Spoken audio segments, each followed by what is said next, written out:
So we're calling the June 6th, 2019 special meeting to order. This meeting is about the strategic plan. Can we get a roll call? President Brennan, Here? Commissioner Lorenz, Here. Commissioner Chantarelli, Commissioner Ryring, Commissioner Matoush. Here. We don't have any public comment, but we did get an email from a member of the public which relates to a later agenda item, so I'll wait till we get to that. So next we have item C, which is discussion, and I'm gonna turn it over to Martin. All right, thank you. Good afternoon, everybody. I'd like to just take a second to walk through the agenda, if that's okay, just so you know where we're going. And if you have one, everyone should have gotten a packet. The agenda looks like this. Looks like what an agenda always looks like, I guess, there. We're going to look at the annual goals.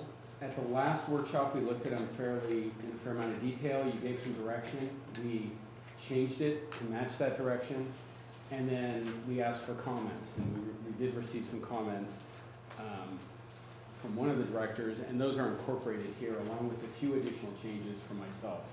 And we'll look at those. We have a version on the wall, and you have a piece of paper to go with it that shows all the changes, and we can talk about that when we get there. There was a request from the chair of the board to discuss current budget priorities, and maybe, Sabrina, I don't know if you want to describe that a little more thoroughly, what you had in mind there.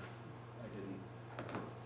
I'm sorry. The current budget priorities Oh. that we inserted yesterday. I'm not entirely clear what the substance So I think of one of the things we were trying to do is to have a discussion about CIP projects, because our budget is on the agenda for our next meeting.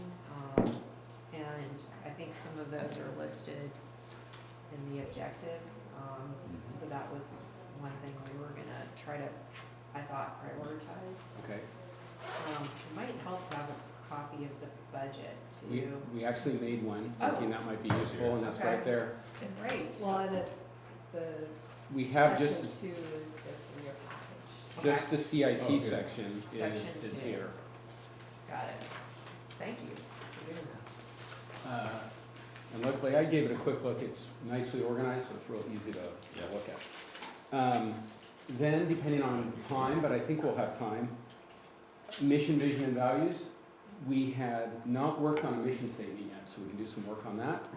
Vision statement, you had gone through a couple iterations, and we have in the packet some material on that, and that material appears in this document here that looks like this. The following pages have mission, vision, and value stuff. You don't need to worry about that yet. This one? This one. Okay. Oh. You don't have to worry about it quite yet, unless you want to look. But I think we can complete the vision. I'm pretty confident we can. That was almost done, I believe, unless you have a different view these days. And then values, we had done no work on either, and I have some questions for you so we can generate some material, and we would come back with a draft. That would be my proposal. Then we have a whole section with a bunch of thoughts about how to complete this process, both the annual goals and the strategic plan. We don't need to go through that yet, but there's a bunch of steps listed out that I'm suggesting, and we can see what the board and staff thinks, and we'll develop a plan. I believe we're at the point where we can finalize this, where we can see the end and mark it out right now. Unless there's other questions or comments, I suggest we go straight into the goals and objectives, and there's a little bit of work plan in there, and start to review those. And I have a suggestion about how we do that, if that's okay. So you all have this bigger piece of paper. And you also have the other piece of paper you may want to refer to during this discussion is the one that looks like this. It's the goals and objectives in a slightly simpler form that might just be helpful to kind of picture the whole thing at once. this smaller one that is like not a spreadsheet is all the same goals and objectives and action items, just in a linear form on a piece of paper. And I wanted to just take a moment, not to study this or debate it yet, but just to orient you to it so you can refer to it when we're talking if it's helpful. You can see there's goals in blue, you know, goal 1, goal 2, goal 3, goal 4. We'll talk about the edits to them in a moment. They each have objectives, and then they each have the work plan items, which are numbered like 1.1.1, just like before. The most important thing for the board to do is to settle on the goals and objectives today. We can talk about the work plan items, definitely, and like Sabrina talked about, you know, prioritizing the CIP items, which are work plan items. But I think it's critical that we settle this if we're going to complete the process. And we'll get it however far we get into the rest. And this matches up with It matches this. up with that, just simpler and with less detail. But it's the same basic information.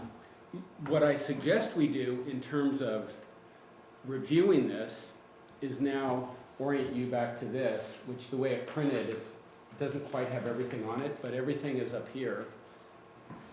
And so the way this document works,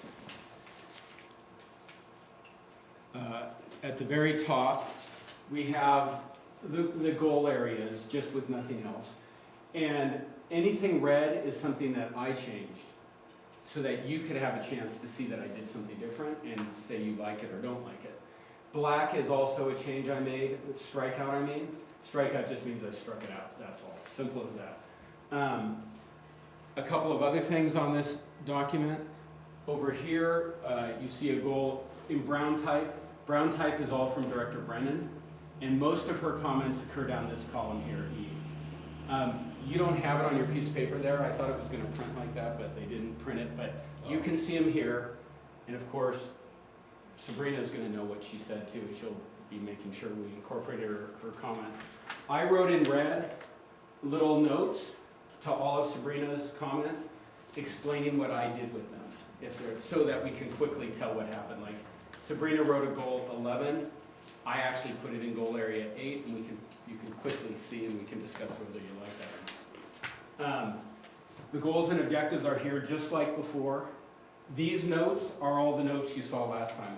These are not new notes, except for in a few places I transferred, or in many places I transferred Sabrina's comments into here, so that later we can get rid of Sabrina's column and have a simpler thing. So that later we'll have, I took like a note from Sabrina. If I thought it needed to be stated, I put it in here so we can keep it for later as we move forward, and then we won't have all the extra columns. And so, I have a question Yeah. though. When you say, can you back up to the top again? Just so I understand, you say in the yellow section, you say see goal area 8, Right. which would be environmental stewardship. right. How does that fit with that? Oh, did I, was that in, no, they're renumbered. Oh, they're renumbered, okay. So So what- 8 is not really. Yeah, just so you know, for now. We'll talk about it, I think, better later, but, Well, 8 oh, it is 8, but I don't think I put it under 8. I put it under, so maybe that was a typo. that was a typo. I do know where I put it. I put it under good governance, and I think it must be the last. I put it here. And we can discuss that. Oh, We can as in- change Yeah, that. it makes total sense there. To me, it makes Okay. sense there, Okay. instead of creating a whole new goal for it. Yeah. And there, I just reproduced your same comment so we can see it next to it if you want to Okay. see that we got it all in there. So yeah, I actually renumbered at the last minute, and I failed to follow through on that note. So one thing the only thing that's slightly confusing in all of this, it's very similar to before, except for Sabrina's comments, which fit neatly into this. None were like breaking this up or causing a problem. The only issue was last time, goal area 1 had a lot of objectives, and one of your main comments was you didn't want to have so many. And so I'll just tell you verbally, Anita, who did the rearranging in the version you saw, made sort of a goal for everything. So she made a strategic planning goal, an annual goals goal, a master plan goal, and it was just too much. Yeah. So I simplified it, and what we have now, just to look at the goals, and we'll look at the objectives in a moment, we have goal 1, comprehensive long-range planning guides district actions and decision-making. It got a little cut off there. Comprehensive long-range planning guides district actions and decision-making. And then we have a strategic plan objective, and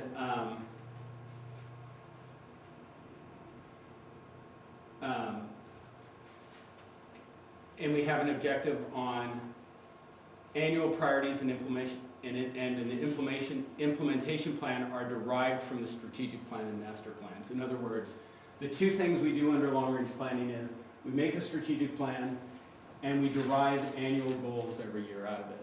So that my suggestion is you don't have a separate process for annual goals.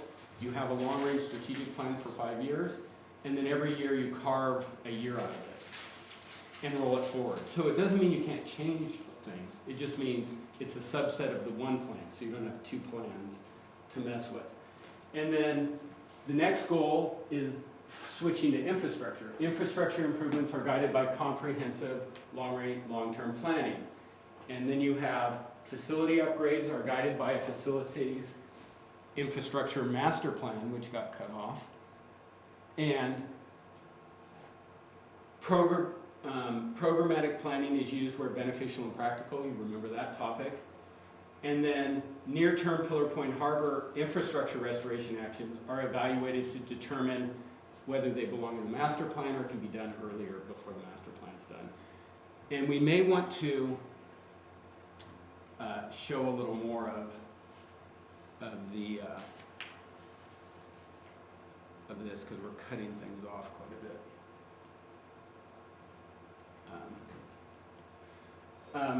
So that's a lot to look at once. You may want to refer to your piece of paper.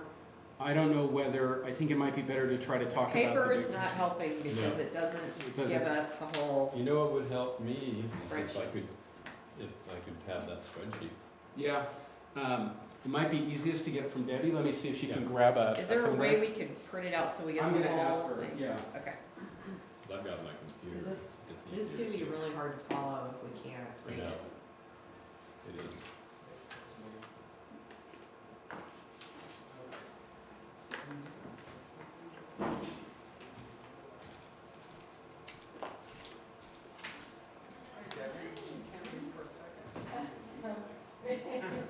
That spreadsheet, we're hoping to print it so we can see all the columns. You printed it so like this.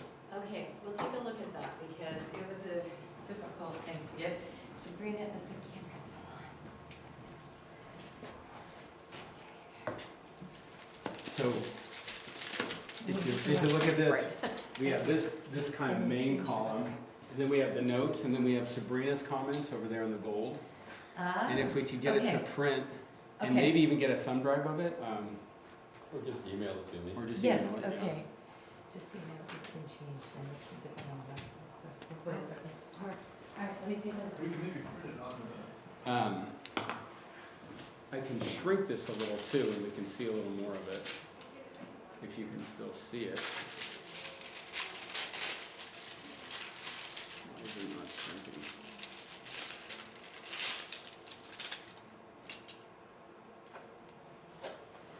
What's going on?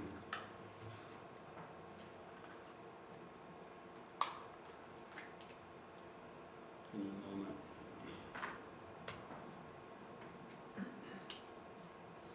There we go. Is that a little more visible just for now until Yeah. she's able to deliver us the...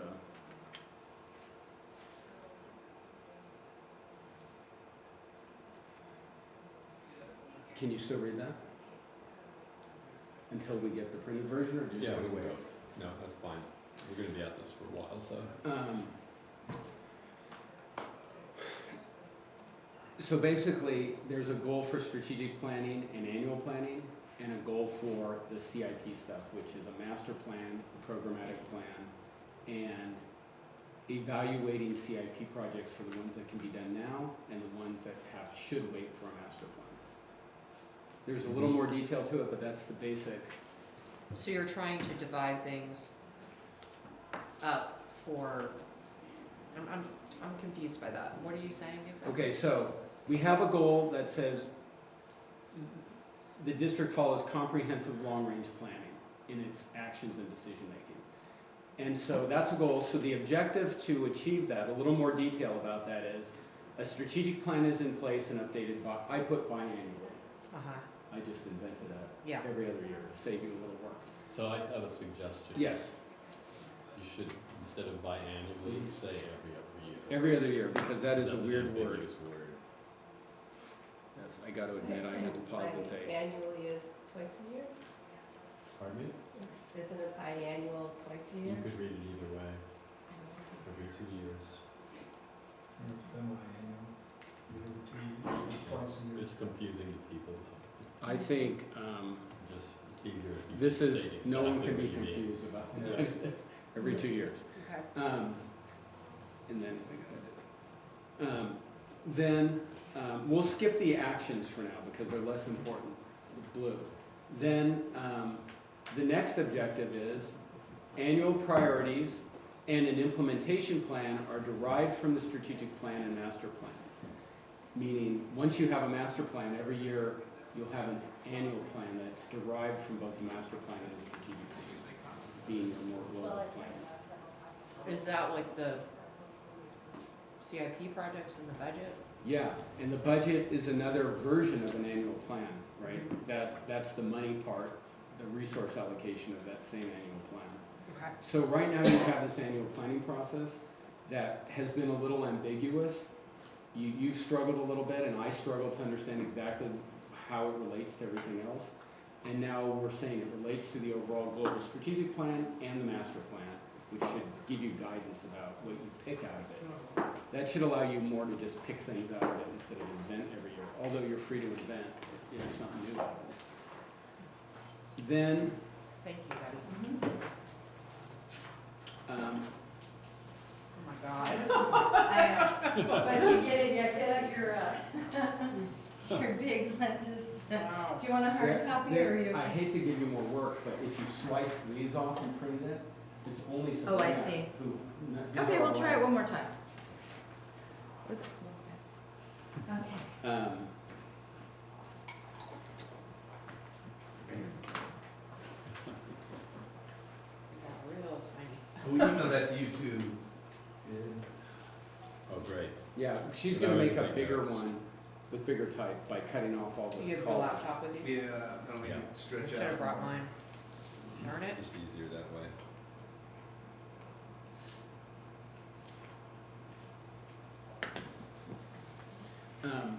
So then, so we have the goal, we have the strategic plan, we have annual priorities, and now we have a new goal. Infrastructure improvements are also guided by a comprehensive long-term plan, or comprehensive long-term planning. And then we have an objective for that. Facility upgrades are guided by a facilities master plan. You know, it might actually be easier, we're looking at the big one, but it might be easier if we look at this for now until we get our, This thing. yeah. Oh, Because it's you all can in there. sort of see everything at once. Yeah, let's do that. There's not so many changes, Oh, yeah, crazy that's perfect. things happening. So to start again, goal one, we're gonna follow comprehensive long-range planning to guide our actions and decision-making. Then objective one, we'll have a strategic plan in place and we'll update it every 2 years to provide long-range guidance. Objective two, annual priorities and an implementation plan are derived from the strategic plan and master plans. That's a typo, goals, guide, board, and staff actions. That's a little bit of a. Then goal two, infrastructure improvements are guided by comprehensive long-term planning also. First objective, facility upgrades are guided by a facilities infrastructure master plan, meaning we're gonna have a master plan, we've already initiated that process. Then programmatic planning is used where beneficial and practical. Then near-term Pillar Point Harbor infrastructure restoration actions are evaluated to determine whether they are appropriate before completion of a master plan. You should put a period after master plan. Is guided by a coordinated plan, it should have been deleted. I apologize, what happened was strikeouts, when I cut and pasted this from the Excel, it didn't keep the strikeouts, and so it kept the old mess in there. So all that says is, you're gonna do some near-term infrastructure changes, but you're gonna first consider whether they ought to wait for the master plan. And then Oyster Point Marina upgrades follow contract terms. That's where we left it. So that gets us through the first goal, and the only one that's, I think, complicated. The rest are very straightforward. Mhm. And so maybe while you can think about this for a moment and see if you have some thoughts. I don't really like the part that says follow contract terms, Okay. cause it's like, I think it's too prescriptive. Could it just see something like it's an MOU, right? Yes, See MOU, or maybe in accordance with, MOU? Or is that still too prescriptive? yeah, I could say that. What do you think, Ed? Yeah. This might be a little better as well, taking Martin's advice. Yeah, maybe a little bit bigger. Yeah, this was sliced up. Oh, that's better. Yeah, that looks good, John. John, I didn't catch your language there because I was, In accordance with MOU. okay. So Oyster Point and Marina, Thank you. parentheses, OPM upgrades in accordance with, MOU. And I'll spell out MOU.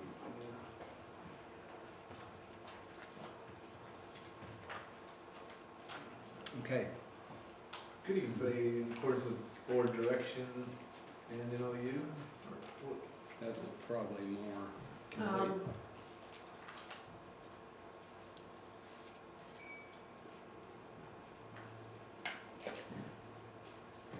Why don't we ask Bill and come back to you with that?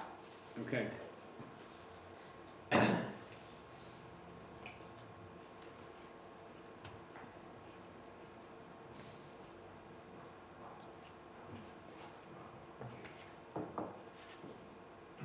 Thank you. Okay, so I have a note there. Okay. I did change it to memorandum of understanding for now, and it says us, Bill. Anything else? And you'll notice to the right in the notes, this is where we have the list of, it wasn't meant to be complete, I don't think. We never evaluated this list to see if it was complete, but there's a list. And Sabrina, you can see I put yours just on the same list, so they weren't separated. Okay. I think we should save this discussion for later, but just so you, Yeah, I agree. so you know it's there. And you can go look at it. Any other comments on goal area 1, or are we done with that?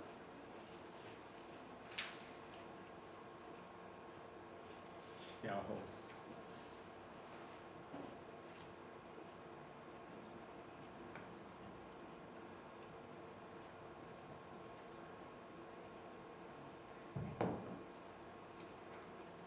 Are you still looking at it? Good. Okay, you're good. We're all good? Okay, let's go to two, that was 1 and 2, now 3 is much simpler. Provide excellent customer service.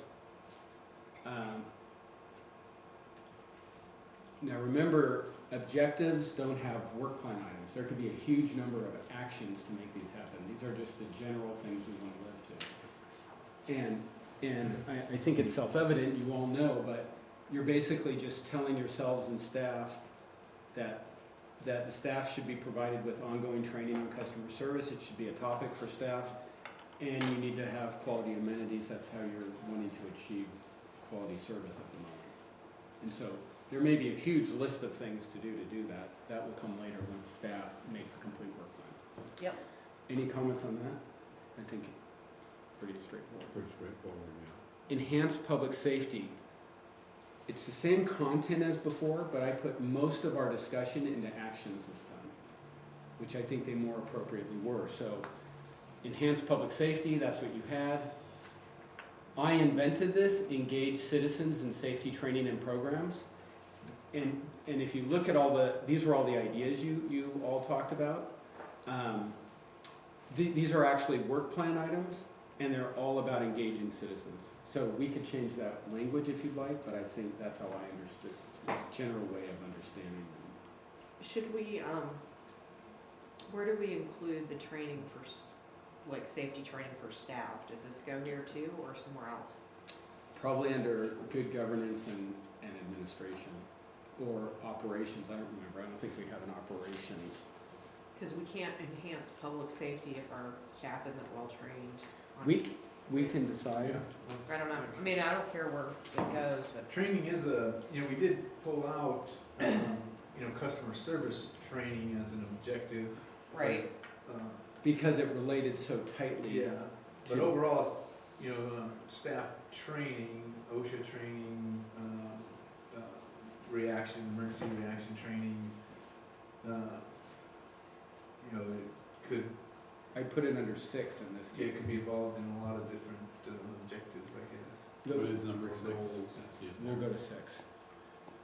It's hard to look at here, it's easier to look at on this piece of paper because it got so spread out with notes.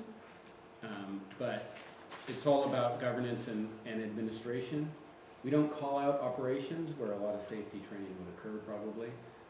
But I would make one other note as you think about this topic. This iteration of the strategic plan, at least so far, has not been designed to be comprehensive. In other words, cover every single thing you do. Yeah. What it is you keep the store open, staff does a million things to do Yeah. everything. These are the extra things to make a change or an improvement or change direction. It's still an awful lot, I mean, it's a huge amount of stuff given your staff's overload at the moment. So we don't want to just add something because it's a good idea unless you want to make a change and you're trying to say staff, we don't think your safety training's adequate. We don't want to just call it out because they already do it. Mhm. Unless you think it needs that calling out. No. So if you go back to this enhanced public safety, they were objectives in the previous round and they got turned into actions and categorized as well. But tell me if that categorization is correct, the red 4.1.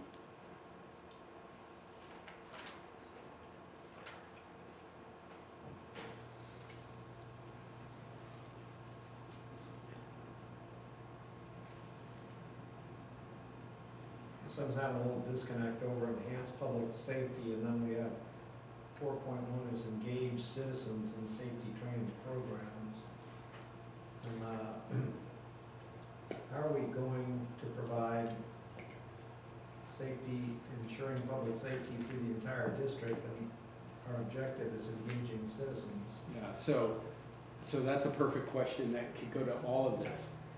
This presumes that you're already doing a bunch of things to enhance public safety, and we're not even talking about them because they're okay. If something's not okay about them and you want to change or improve them, then we would call them out here.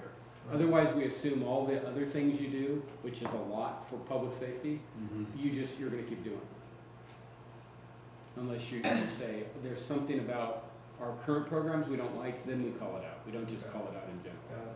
and those 3 things do seem like the newer They're new. ideas. They're completely new, right? You don't do No. any of these. Well, we just did the voting safety card. Oh, We okay. We just finished that. Oh, so you jumped right on it, so you. Okay, does that allow us to move on, or are there Yeah. more comments? As far as I'm concerned. 5. Ensure the public is well informed about the district.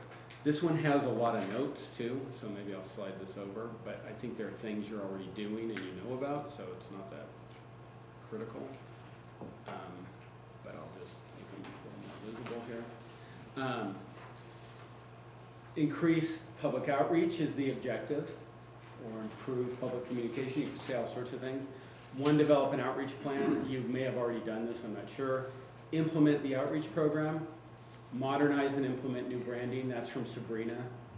And you can see the note under D. The exact same note is under Sabrina's kind of tan color. But I just dragged it over and created a new objective for that. Even though modernizing branding is probably out of the outreach plan, since it's you may want to call it out, so I called it out.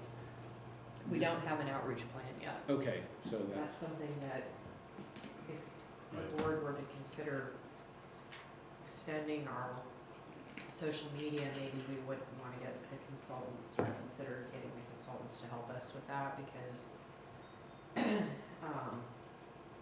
we did this sort of trial run without a real plan in place. We did a policy, but we didn't do a plan. Right. The plan would seem like kind of the next step. okay, and so this adds just a little more direction to it by talking about the branding, which was, assuming the rest of the board agrees, that would be a new objective. Transparent deliberations and decision-making, that's just from before. And there's no specific action there yet, that will come. So this is the whole 5 area right there. It's fairly straightforward. It's actually a lot of work, but it's compact here. And just for the record, we've kept notes, like someone had a bunch of ideas, and we'll capture those and keep those with the whole plan, so you don't lose it. You know, they'll be tucked away somewhere, but they'll be available. And pretty much wherever we hear a good idea that we think wants to stick, we'll keep it so that it doesn't just get lost in our discussions. Quick, just comment, Yep. kind of an editorial comment for objective 5.2. Yeah. Seems like that should be stated as an objective like the others, you know what I mean? Like, which say, Well, give me- increase public outreach. Oh, right, I mean, right. It's just, And what, it's just hanging there. yeah, because, so, I like the verb, which is what you're saying, right, basically, like increase something or improve it or enhance it or something. It also does work as deliberations and decision-making will be transparent, basically. But it doesn't sound as good. But what do you suggest? Increase it? I have no idea what the state of it is here. I think you guys are pretty good at this. We've aren't you? gotten pretty good at it. Prioritize.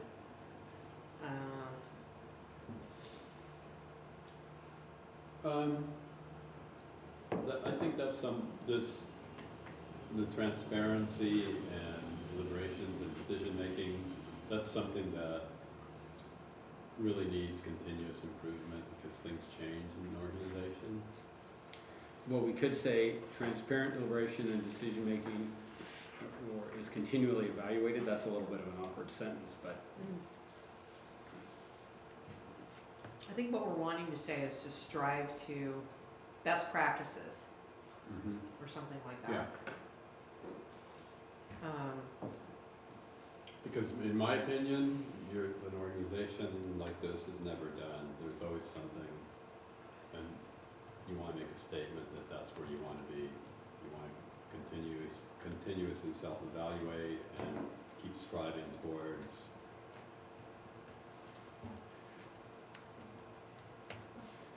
how's that?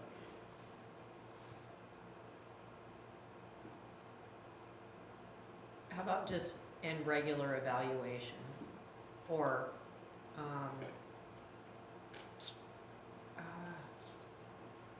I don't even think we need to put the part about evaluation in there. I think we could just say transparent deliberation, wait, where'd it go? No, did it go away? Sorry. I see it up top. Transparent deliberation. We could get rid of evaluated and if you want to make it a little shorter.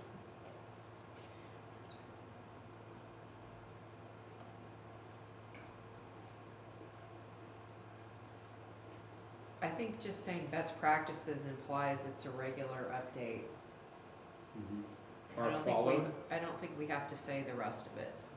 Right. I think we can just end it at best practices. Yeah.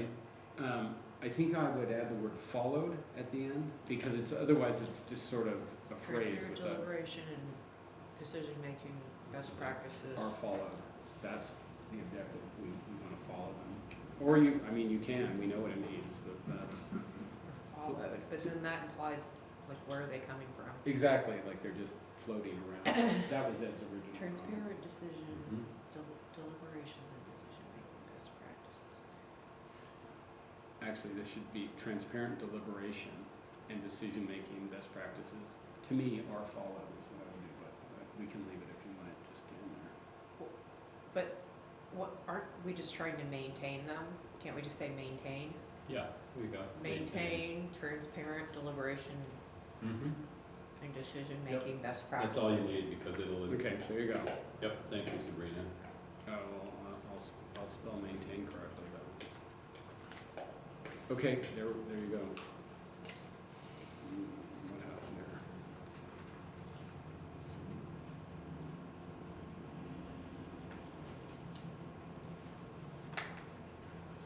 there? Okay, we good? Moving on. 6, good governance and administration. This one is kind of long. I'll shrink it a little, let's see. And you can refer to this piece of paper if that helps you kind of see them all if you want. It has a lot of notes.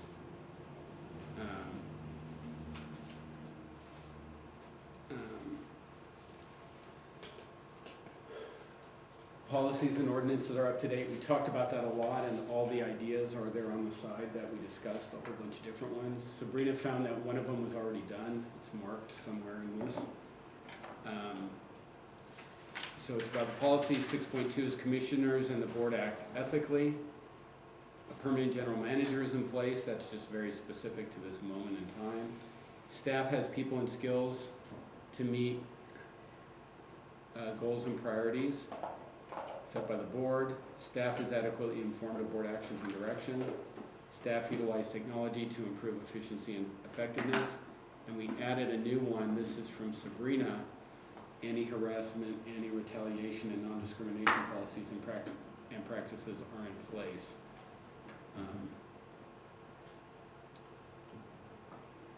So you may want to look at this version of it for a moment. It might help you see it at once.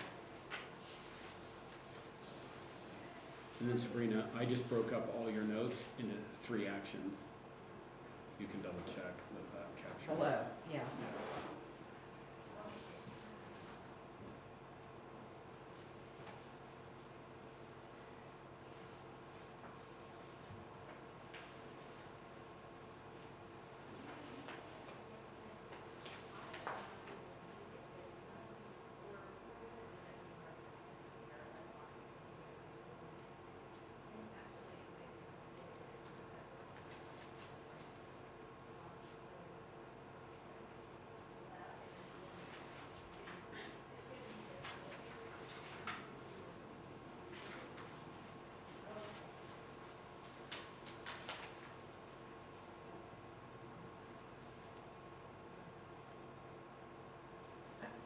Some of these seem kind of weird to me, like, staff is adequately informed of board actions and direction. How would they not be, since we're required by law to have public meetings? Yeah, so if you look at the note to the right, that explains a little bit. It might remind you of the conversation. I think maybe, John, you want to speak to this. I think you were commenting that sometimes the staff reads things in the newspaper because they don't come to board meetings or hear something secondhand. Yeah. And you wanted to make an exceptional effort. I had said before in response that, when that issue was brought up, that we do have after board meeting, staff meetings, but not all staff attend those. But I did also say that most staff do look at the, take time to look at the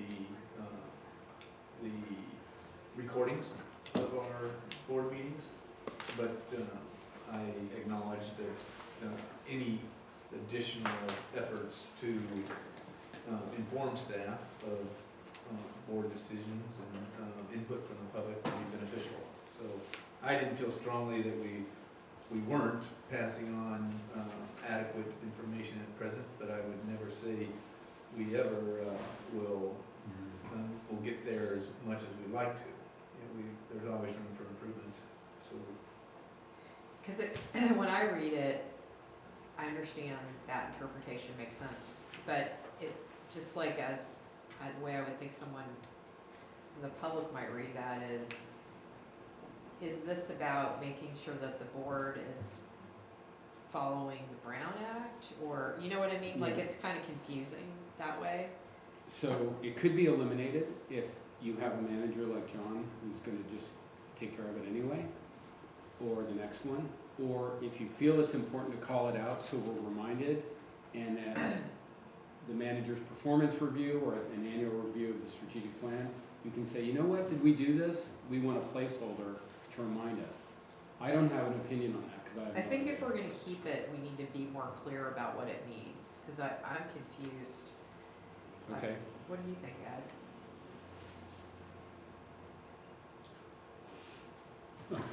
Could it be like Think it's better. staff is updated after board meetings, or like something that actually means something? This doesn't, I don't know what this means. sure, that would be plain English.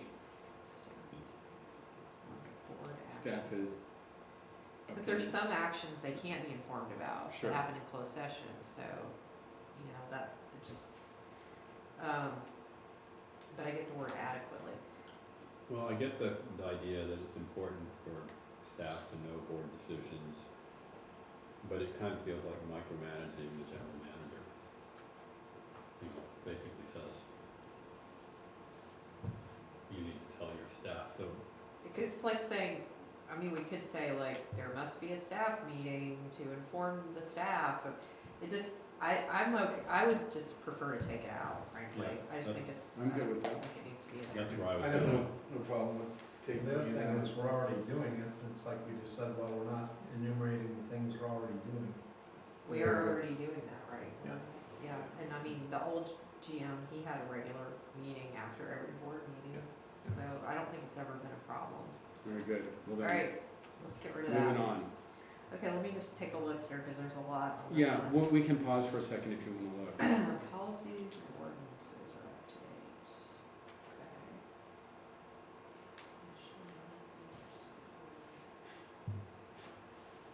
On the commissioners and board act ethically, are we gonna reference our policy on that? So that will be, you may have an idea now, or the general approach to this is staff will then take all of this and say, how will we fulfill all these goals and objectives? What actions do we want to take? And you'll have a chance to see those. Or you may have a suggestion right now about how you would do that. Well, shouldn't it be, it says commissioners and board, well, that's the same Yeah, thing. yeah. Redundant. What if it said, I mean, shouldn't it be everyone that's involved with the district? Absolutely. Like the staff as well as the board? It could be left out and become one of the values too, because it's, I think that's a value. we can get rid of that too. Yeah, you don't necessarily bring out that, you know, staff will not commit crimes. you know. Yeah, I don't think it's an objective. I think it's a value, and it's an important value, Yeah. but it's not an objective. So Tom will strike it, are you agreeing? Okay, so that's gone. Okay,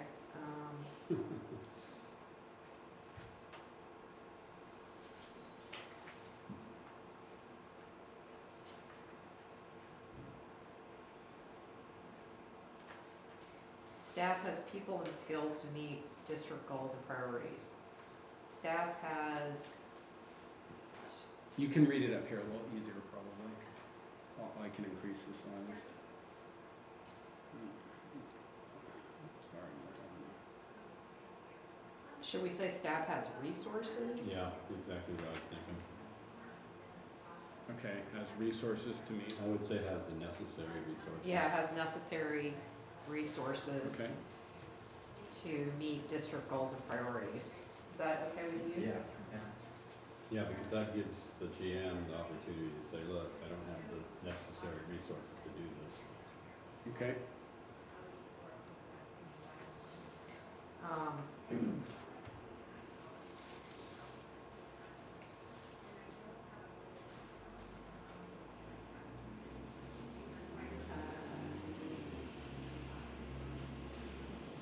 And you'll notice a bunch of notes, some of which are not fully answered. You raised a question about one of them, Sabrina.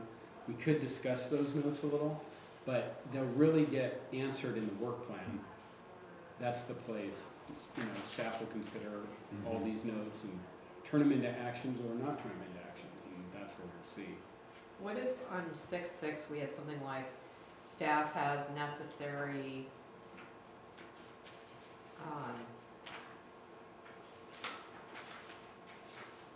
or it could be resources or tools, to work efficiently? How about technology and tools? That's fine. Or it could just be part of 6.5. Yeah, it could be. That's part of the resources. Yeah.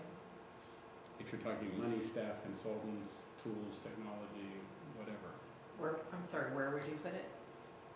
It's just one of the items underneath the objective of 6.5. Staff has all necessary. It's 6.4. Yeah, 6.4. Oh. Staff has, Necessary resources to meet. Oh, those combining goals. those two? Yeah, yeah, yeah. Wrong. does that work, that we could combine those two? Sure, I mean, that's up to you, but to me, it makes sense. Yeah, let's do that, let's try that. Includes people. I'm just taking a note that says it includes everything here. That's just a side note for later, for staff to. Includes people, money, tools, and technology. Okay. So we got rid of that one. Good.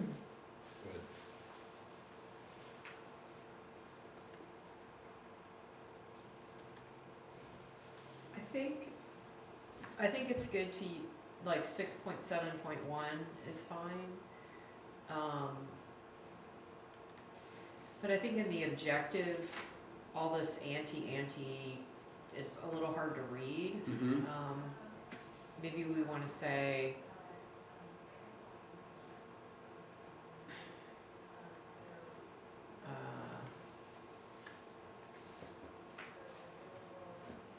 maybe we should refer back to our policy on this and see what kind of language is in the policy.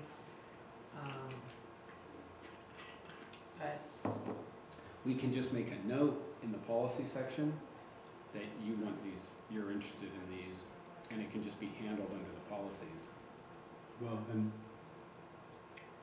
the objective can be a broader statement,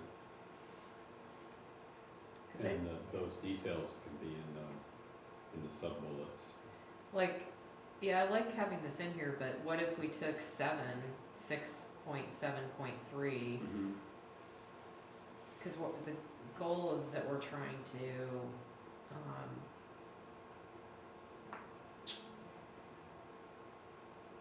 create a inclusive, Safe. Well, you could put it positively for this. yeah, The goal is to have an inclusive, whatever, positive. we wanna foster things like, equality, inclusion, equal access, That's much more and positive. equal pay. Safe.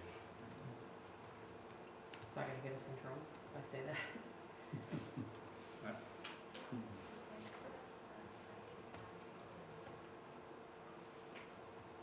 I mean, I wanna say et cetera, because that's not meant to be a specific list, right? Okay, so you're gonna work on that one a little bit more later?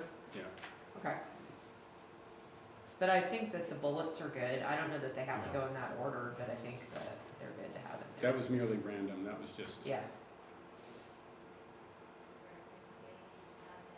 okay? And that gets us to 7, which is, again, also much simpler.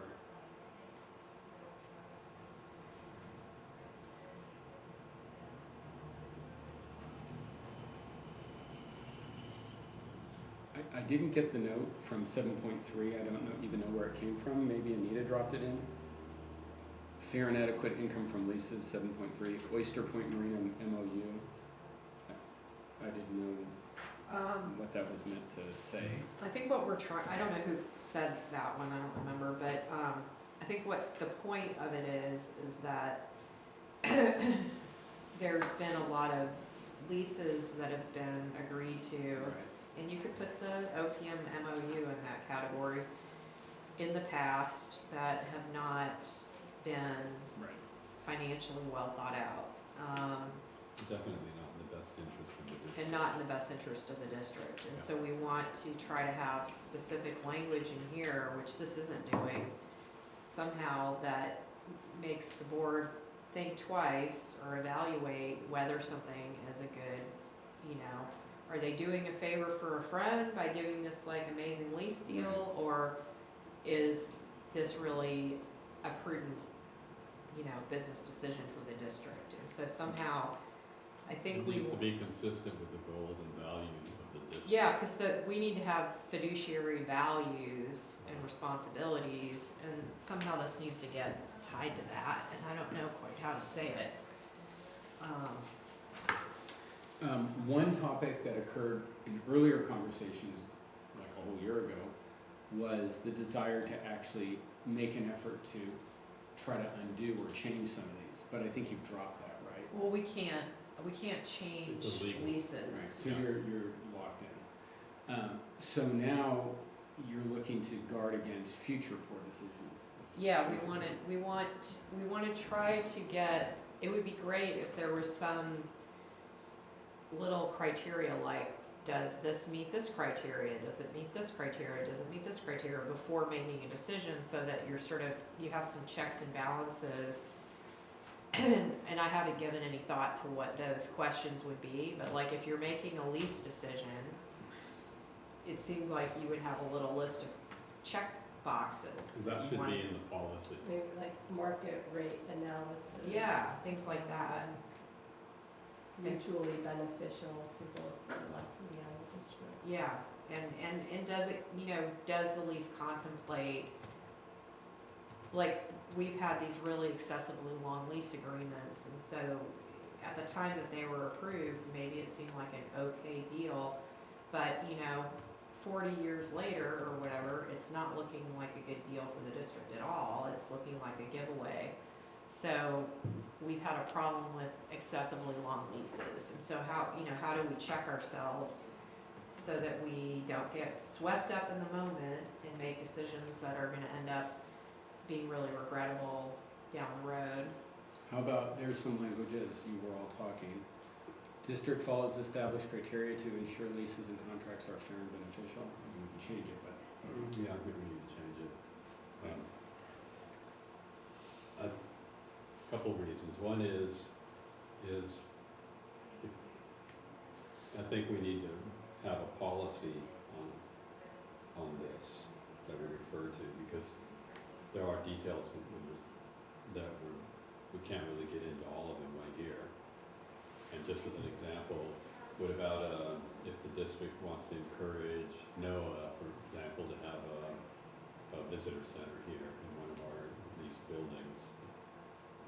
Maybe we don't want to give them a complete market rate. Maybe we do, but that could be discussed in a meeting with the public. But that still could fall under, Yeah, criteria, that's the different criteria. That's a public benefit versus a money benefit. that's still benefit, you could still easily make, that's a big benefit versus maybe no not. benefit. Okay, what does it say again? What District did you- follows, Establish criteria to ensure leases and contracts, are fair and beneficial. And then we put that into the criteria. And we can make a note that. but where are the criteria? We don't have criteria. Yeah, you'd have to, that would be an That would be action. in the Develop, policy, or- we're gonna develop Okay, this so then criteria. I would criteria. put the word develop. Well, it is under action, isn't it? Yeah, so Okay. the way it happens is you say we should follow established criteria, then the staff says, how can we do that? Well, first we have to invent the criteria, then we need to review our contracts, or I don't know what. You don't have to worry about all the steps here, Okay. unless you wanna just make a note about them to make sure that staff has your ideas. We could do that, you could say, Well, board approves policy, so could you just make it policy instead of criteria? Sure. And then we would do procedures to implement that Do policy. that. Exactly. That makes more sense to I'll me. be right back. You guys keep going. Exactly, I think, Yeah. policy is better. Policies, and I'll make a note of your example of,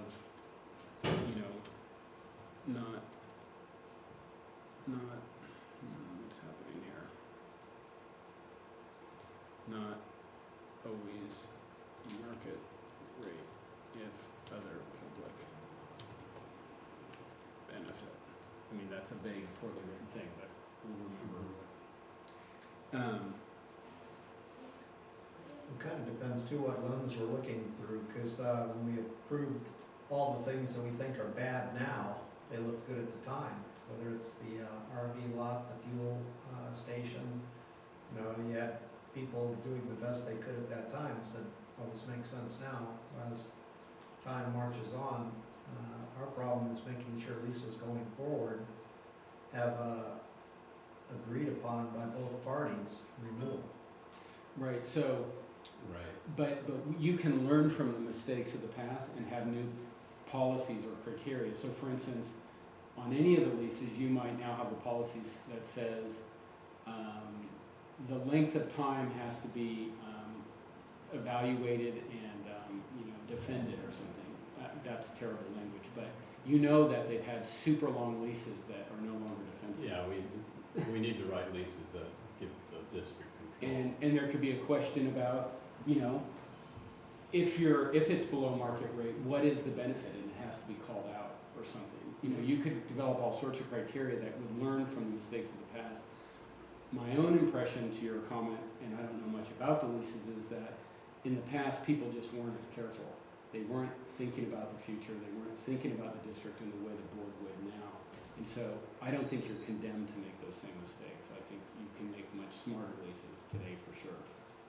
Do you agree or disagree? I mean, Just as long as we're gonna enumerate it in part of our plan going forward, as long as we call out, not redoing these leases. Let's say we tear down Tenant Row. Why would we pass on those lease terms when a tremendous amount of improvement has been done? We've gotta have the mutual agreement, instead of what Stephen Draw used to call the single green light. right. So that would be an example of a policy that you would put in there, and you've all learned from all these mistakes. I actually think this could be one of the most powerful long-term things we've talked about. If you did think through these kinds of changes and have a baseline whenever you approach a contract, a whole bunch of things to think about and logical, and not lose the lessons of the past, because when you guys are gone at some point, people may forget how bad those contracts were. Does that allow us to move on? I know it's a little out of place from the policies, but I think it's okay because it's so important and specific. What did we end up changing? Sorry. District follows established policies instead of criteria. That's Yeah. how we changed. Okay. And Yeah, that's something that that we can work on developing a We've real got a policy. policy committee as well. Yeah. And there's a whole slew of policy notes in this document to remind us of all the things we've talked about. 8 is a single goal with a single objective. It's environmental stewardship. It was broken out of that goal area 1 before, and I think rightfully so. It just made its own freestanding environmental stewardship. And then improve resiliency to climate change. And there's quite a few notes there about that.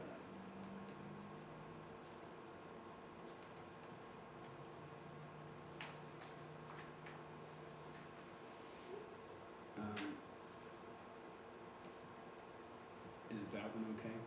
Hang on a quick second. Yeah, we'll wait.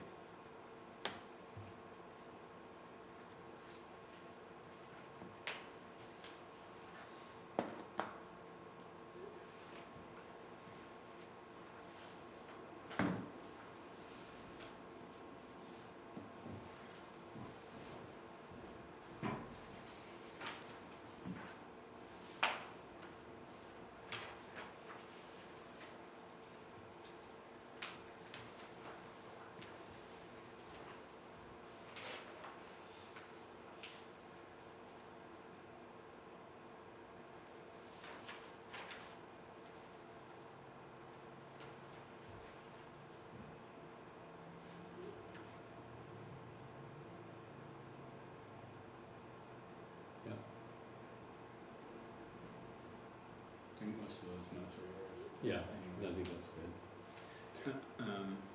Anyone else have comments?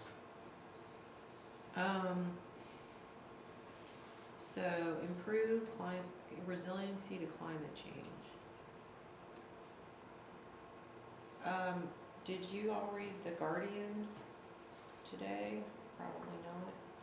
Did. And their recommended new Right. language for describing climate change. Do Right. we wanna incorporate, they've even put it into their style guide now. Yeah, And what is it? I didn't hear. crisis. Crisis? They have a few different words. Yeah. They ramped it up a bit? Well, Can't blame them. a lot of people are talking about doing this because climate change just Yeah, sounds sounds like it could be a positive. climate refinement. Hold on, let me find that. There we go.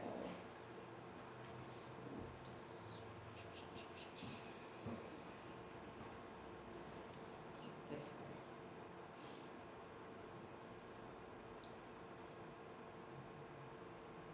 Can you find that article, Ed? I've so exceeded my amount of gigabytes on my phone that they've reduced me down to practically no service Yeah, here. the same problem. Are you online on your computer? Yeah.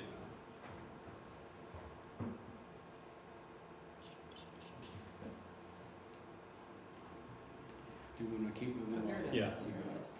Yeah. Here it is, I found it. Okay. So they say, instead of climate change, the preferred terms are climate emergency, crisis, or breakdown. I like crisis. Because emergency sounds like it could be like a one-off emergency, whereas crisis sounds like it's like, you know, a long-term, or it could be a longer-term crisis. What was the third one? Not emergency? Breakdown. Breakdown. Climate emergency, crisis, or breakdown.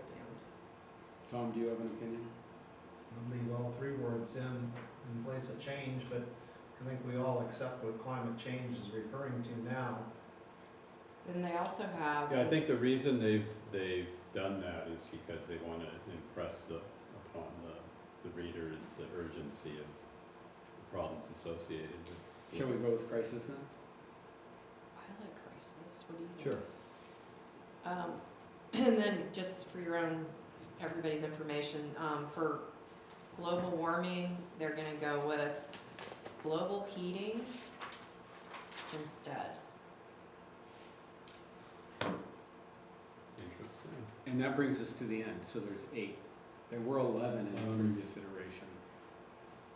Where did wildlife protection end up? Did we skip over that? No, maybe, I think it might be in the strategic plan and not in this one.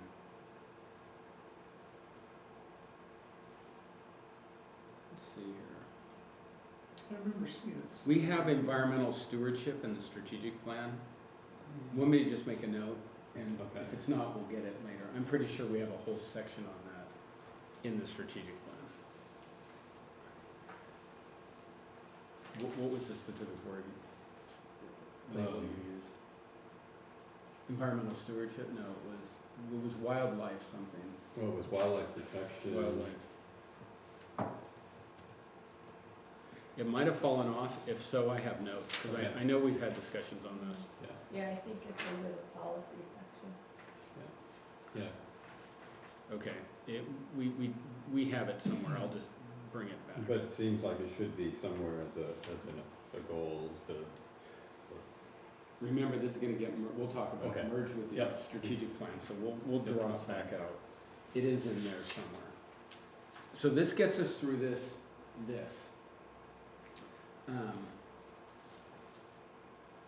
Unless there's something missing. Remember, and we'll talk about it in a minute, it's gonna get merged with the strategic plan to be slightly more global.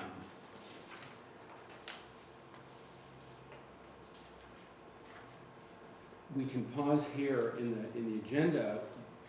Sabrina, do you wanna talk about current budget priorities?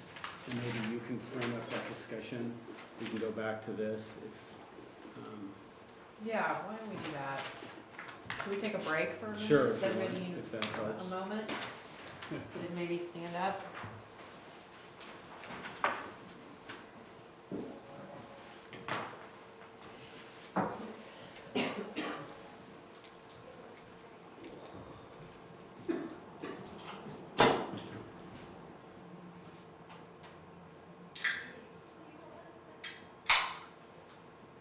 So that language on climate, that's their new style guide. So they're getting rid of global warming, basically, is what you're saying. Yep, That's their they're new- gonna be the first to do it.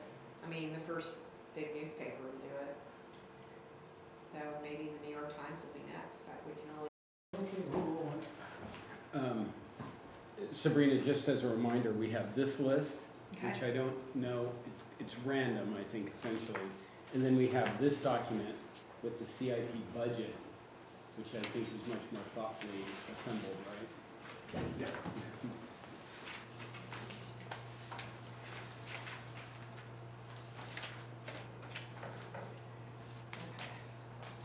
So we have all CIP projects are on this front back page here, right? That are Right. currently in the budget. Yeah, those are for an entire 5 years, and then the pictures only represent the projects that we were expecting to do next fiscal year. Okay. So is there any suggestions, Martin, that you have for, like, when we're working on CIP projects for the budget, how we tie those to what is becoming our strategic plan? Like, is there a way to do that, or a recommend? Yeah, the trouble is on the fly here, no. Uh-huh. We, if, some strategic plans emphasize some of the things that are in that need CIP projects. This one doesn't tend to much talk about that. I mean, there is like the resiliency plan, there's talk about, the one specific thing that I think we may wanna talk about that I think is a challenge is near-term Pillar Point Harbor infrastructure and restoration actions that can be done early versus wait for a master plan. I think that's a legitimate, specific issue for you guys at the moment. I don't know if that's been evaluated here yet or not. We're undergoing several right now that are not waiting for the master plan. Right. The board's already approved to take action on several that are addressing ADA challenges. Some already completed. Right. And then also the longstanding challenges with regard to the terminus of Johnson Pier as well. And I think the answer to your question is, or the reason we're in this dilemma is because it's taken us so long to get here. In the best of all possible worlds, the master plan and this budget would fit together, Right. and the master plan would come from the strategic plan, but we're trying to catch up, so we're Right. doing things in parallel, and I think we should be doing things in parallel, because there's a lot that needs to happen. And so, I think we should actually talk about this, is how some of these budget items relate to the strategic plan because of that. Should we try to, like, as you're revising this, should we try to put the strategic items, the CIP items into, Maybe in the in note. there as a list, so that we, like, we have a list already, right? Yep. Although that list was just sort of the result of a discussion. It may be a good list, I don't know. But it wasn't vetted or evaluated in a logical sense. No, but at the very least, we can put the Compare it. well, and what's in progress already. I think this discussion is obviously important overall, and the issue of the sequencing, the way you pose the question, the problem. In terms of just the strategic plan, I think the issue is we have to ask ourselves, is there a goal or objective that causes you to make a different decision than is already in here? Well, And I don't know. We there have is to for look at me. Okay, well, there's some new information too, right? What's the story with Yes, That's it done. closes today. the? Okay, But the signing documents have already occurred. I was gonna update the board on the 19th. can we talk about that? I don't, it's a special meeting and I don't see why not, it's not an agendized item, but it is, in relation to our strategic CIP. and multiple, It's on the multi-year CIP. master plan. Yeah. Yeah. Where is it on the CIP? On the page 31 under administration.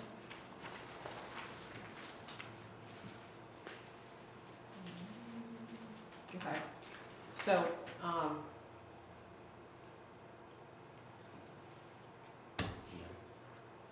so before that item was sort of like, I mean, that's been on the CIP budget for a really long time, Mhm.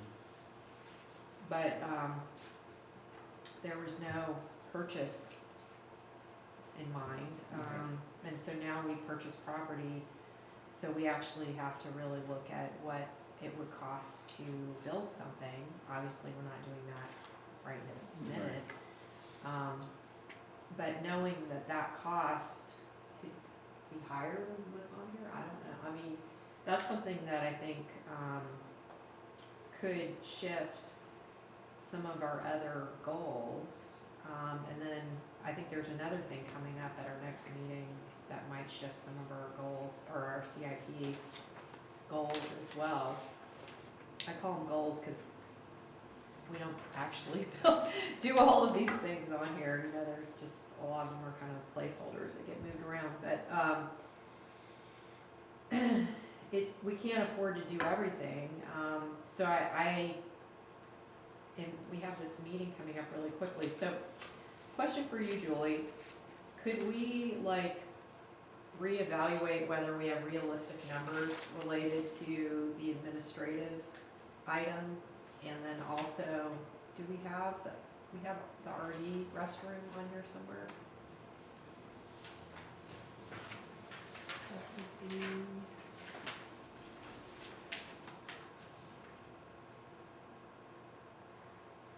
Don't see what our restroom right here. There's quad trip improvement. I think at the time that we were doing this budget, it wasn't clear that That the was- district was going to pay. We had to move it around, yeah. Okay, and since, yeah, there's been, Half Moon Bay's had a few meetings and so forth, so it seems like that needs to get put on here for CIP. And so we need to plug in a number for that, to look at what that does to the budget. Because it's, from what I heard, it's sounding like, you know, that might be on our next agenda, at our next meeting. And we're gonna be talking about the budget at the meeting too, so it's gonna come up, you know, that we need to contemplate it in the big picture. And those are two really big potential projects if we were to move forward, because they mean construction, you know, and if we get a grant for the, like we've heard, we might get some grant money from Half Moon Bay, for the restroom at the RD lot.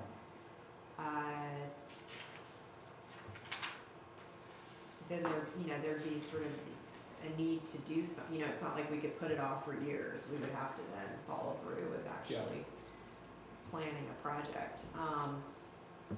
So, yeah, so it seems like those two things need to be sort of revisited maybe before our next meeting, and then the other thing that comes up for me, I mean, all of these projects are really important. Do you see anything that's just outright missing, Ed? Tom?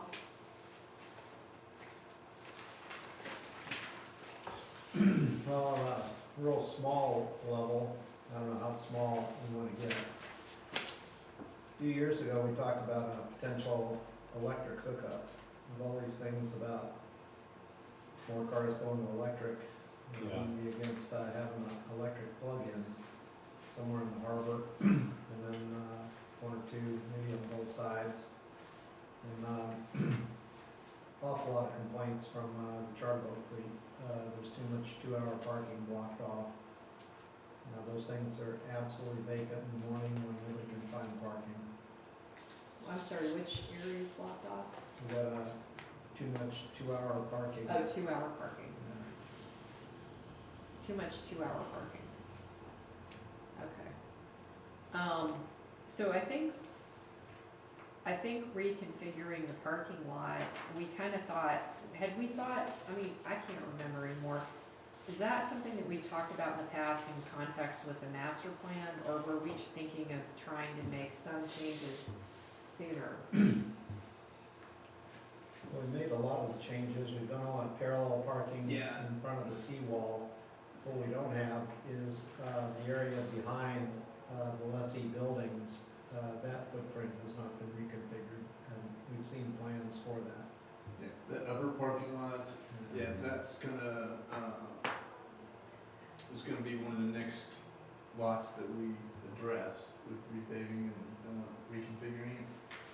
Is that a CI, would you consider that a CIP project? Yeah, in fact, that's on here. It is on here? Yeah, Okay. the It's on lots, page parking 35. lot B, C2, Okay. C3. Yeah. Okay, Yeah. so we kind of have that, revisiting that, and with the electric car or electric Well, vehicle, what Tom though was talking about though is the area that we already addressed with the sidewalk expansion, plan. Mhm. That parking lot that was all restriped and everything. Yeah. And we did designate, a large portion of it for 2-hour parking. And part of that, Tom, just for information, was, to satisfy challenges for permitting.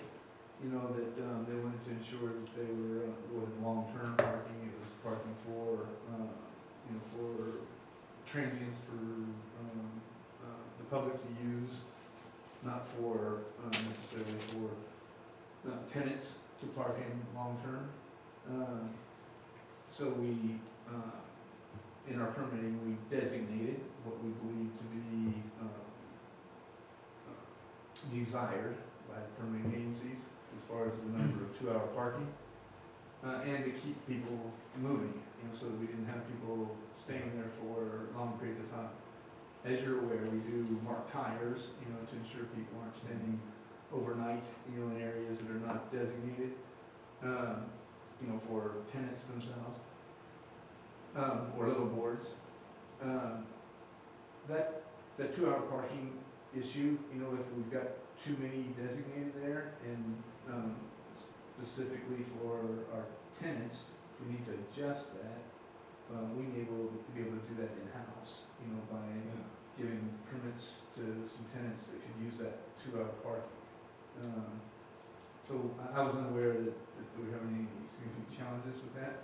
I don't think the permitting and the questions aren't coming from the people that hold the permits. It's coming from the public, the people that use the boats and travel out. We can't get somebody out on a trip and back in 2 That's what I was getting at, Yeah.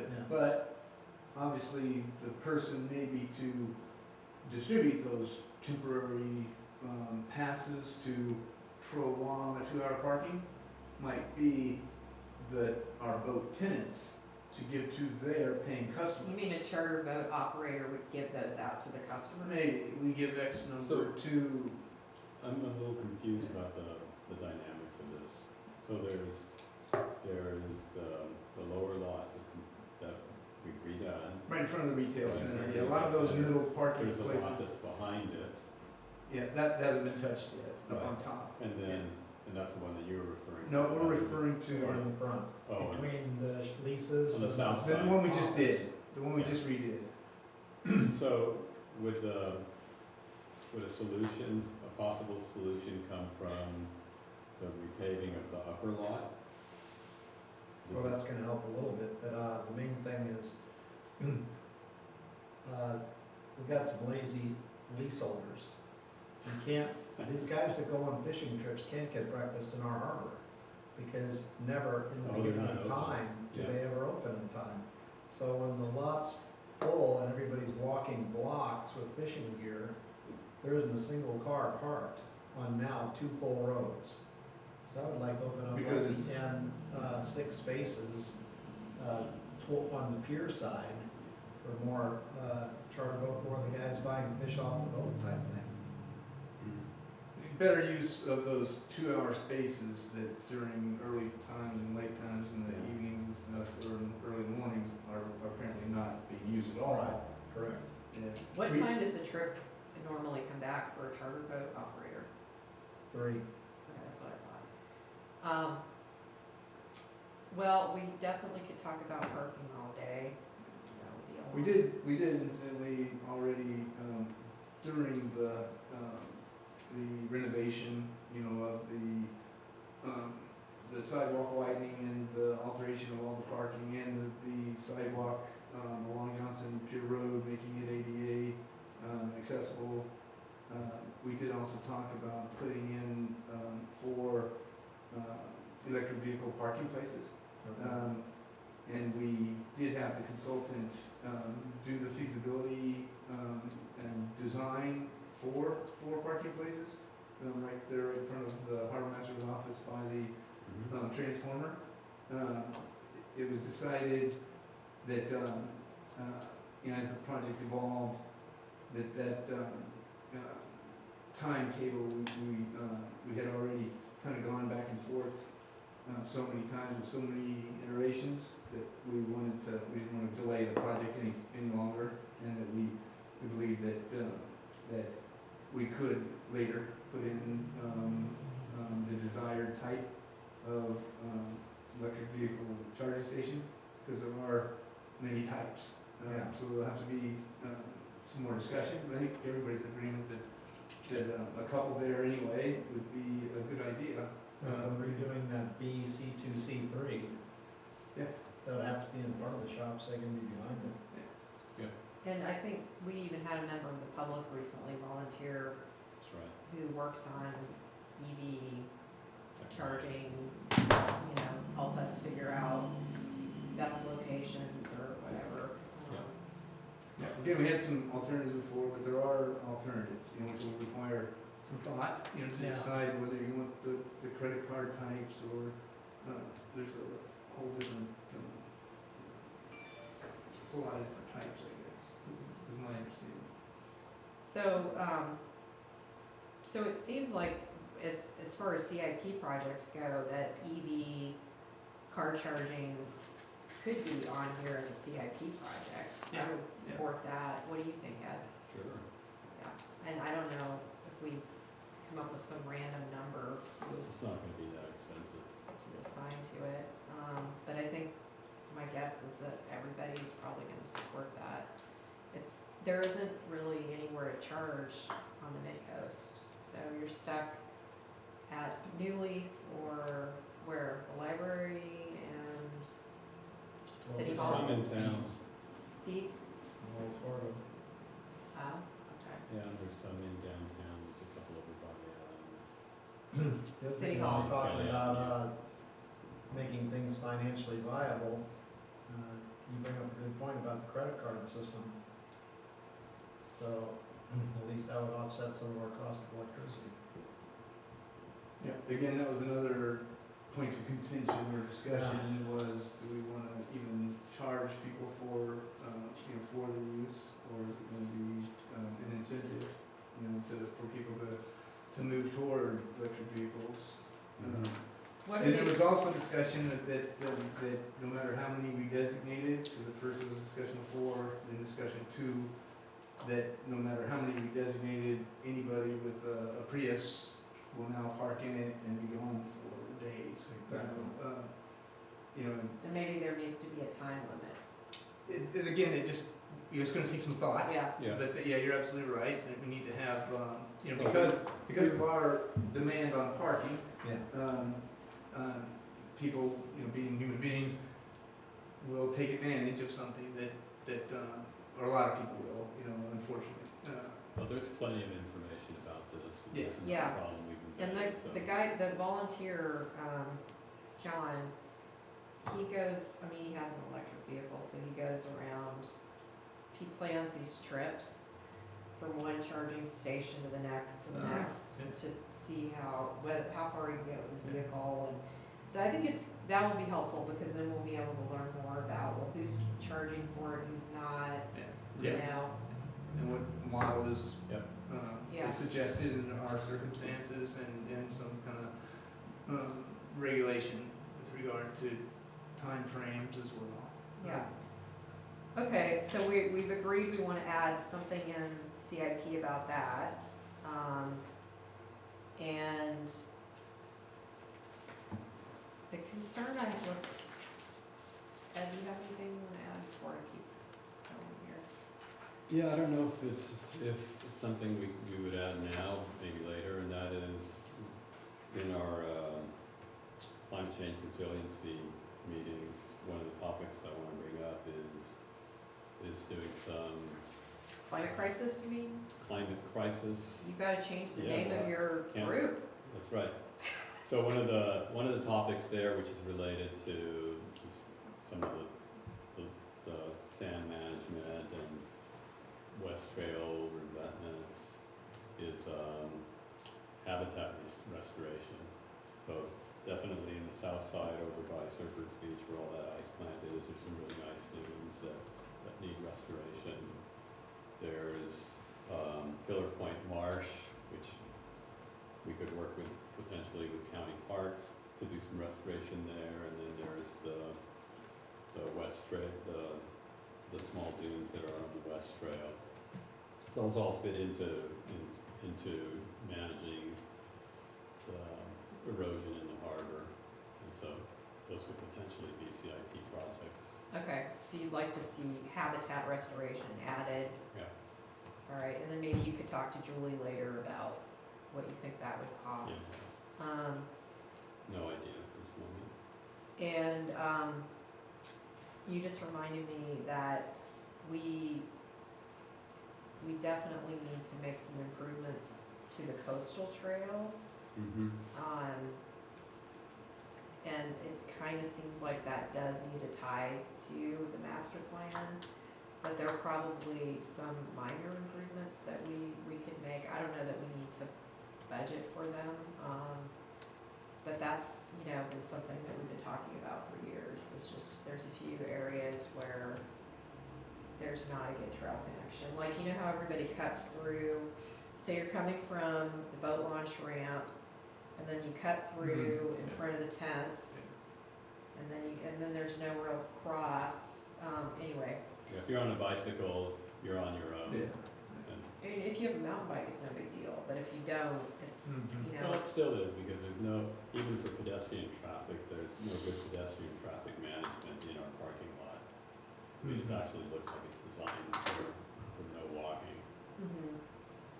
So I think it'd be nice to have a coastal trail improvement item here, even if we only put a little tiny bit of money towards it, just as, like, maybe there's a couple areas where we can make a few minor improvements. Try to get more people comfortable using their bikes through there and not There's parking. some simple stuff, like where the tents are, where the kayak rental place is. You can walk along the asphalt trail, but it ends there. Right, And then it turns to into just a have it straight connect, pathway. it needs to connect somewhere, Right. somehow. Yeah, 'cause Mm-hmm. it just, I know exactly what you're talking Yeah. about. yeah, it just, it's It's like, like- what happened Just here? terminates. Yeah, that's right. so that Like the little bridge to section nowhere. would be good to figure it out. Mhm.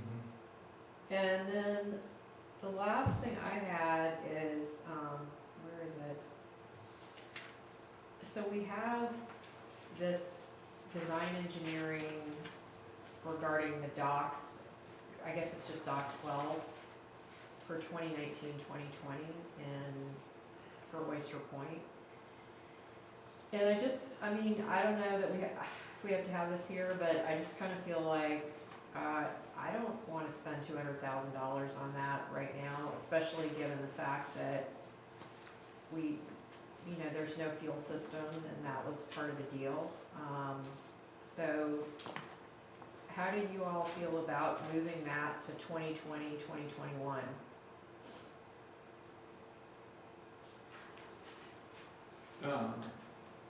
I would want to just talk with Bill Okay, regarding that, but, as long, obviously, if it's within the parameters that would allow us to meet the requirements of the MOU, I wouldn't see why we'd have any challenge with that, other than, just looking out for, obviously, the best interest of the district to ensure that we're not, be putting ourselves in a challenging position as we're moving forward.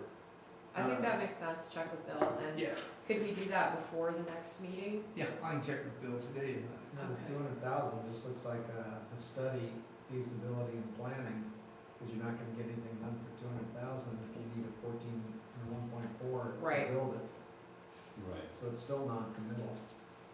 Yeah, no, I agree, just because It's it's good to there check with doesn't Bill. mean you have to do it. Yeah. But, I think it sends a message. I mean, we were expecting there to be a fuel system.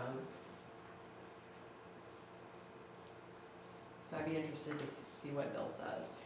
Yeah. Okay, so that was easy. Anything else? Just for clarification, Mm-hmm. the coastal trail improvement, the electric plugins and the habitat restoration, would those be 2019-20 goals or some future year? I think so, because Yeah. we wanna have the opportunity to get started. We're not saying that that's realistic. I think it depends on staff and how priorities shift. But, I think it is, if nothing else, it reminds us that it was really important. For 1920.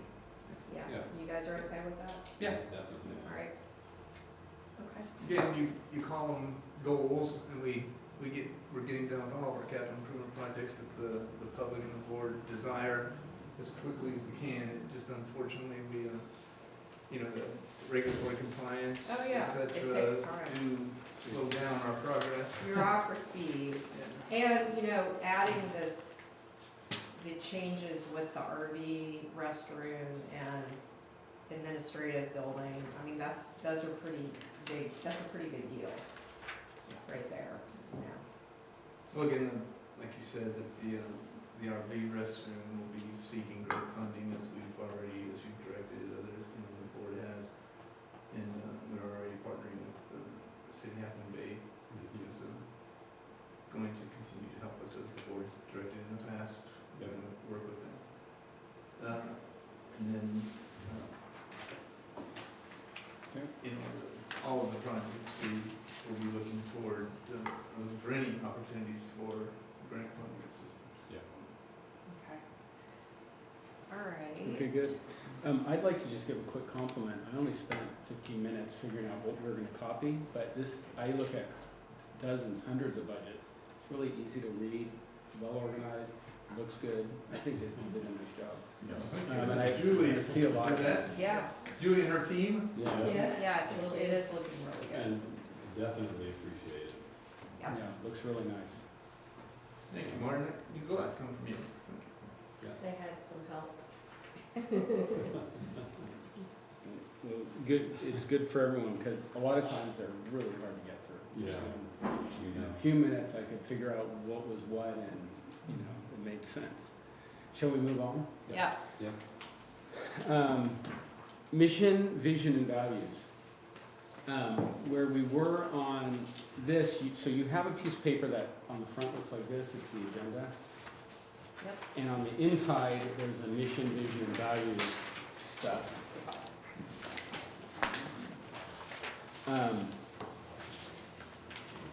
And just for an overview, before we get to the details, the mission statement, we didn't do really any work on. Hello, how are you? Good. Good. We hadn't done any work on. The vision statement, we've gone through a couple iterations, and there's comments in here and a version to look at. We may be able to approve it, or maybe have more comments.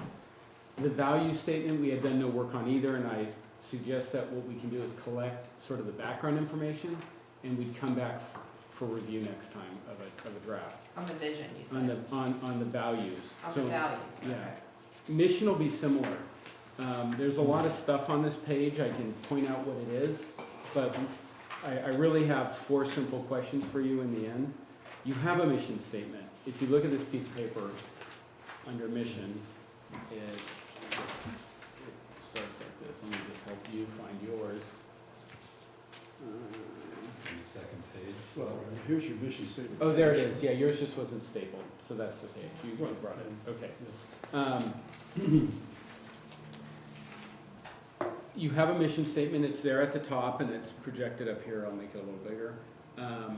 And it happens to be to assure the public is provided with clean, safe, well-managed, financially sound, environmentally pleasant marinas.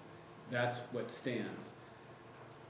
There's a lot of ways you could look at a mission statement, but the method that I generally use, and it's worked over and over, is to consider the next 4 bullets.